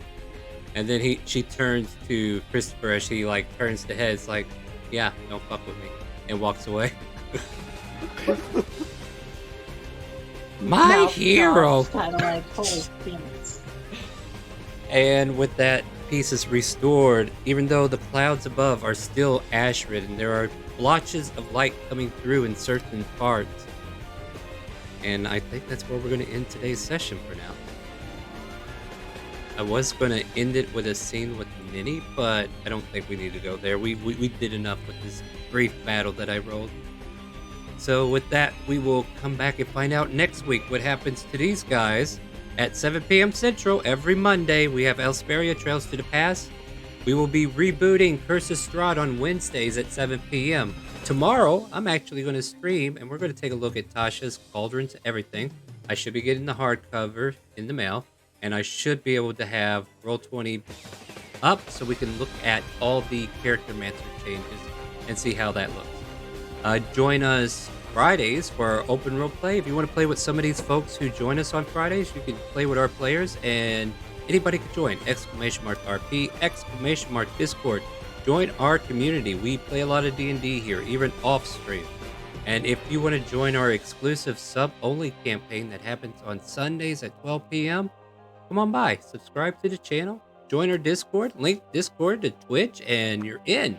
There'll be new sub options for you in the Discord to tell you how to get into the game, and we do that every Sunday at 12 p.m. Central. We just got done playing with Lady Luck at the casino, and Lady Luck was not on certain people's sides, but we're going to see what happens next week. I have a new variety stream channel. I would love it if you guys go check it out. We rise as one, and one is spelled with the number. If you could leave me a follow, catch me when I'm live, you would do me a big favor, because I want to keep my variety streams separate from the D&D stuff. That way we're kind of like, taking things carefully there. But with that, my friends, I do have one more announcement, don't I? December 12th, 12 p.m., 12 a.m., we are doing our charity stream for St. Jude's. Join us for that. We have a giveaway for Burn Bright Starter Bundle. We got 5 of them to give away, so those will go to the donators who put in for St. Jude. So help us out. Buy these guys disadvantages, plow them with banes, or give them boons, or give them a draw from the deck of many things. All those can be bought with donations, and we're going to help St. Jude's in the process. Okay, guys, say goodnight to Twitch and Facebook. Good night. Good night, Good night. everyone. Good night. Good night and be safe. And with that, my friends, do you hear the calling? The chaotic calling. We're going to go raid somebody. Stay tuned.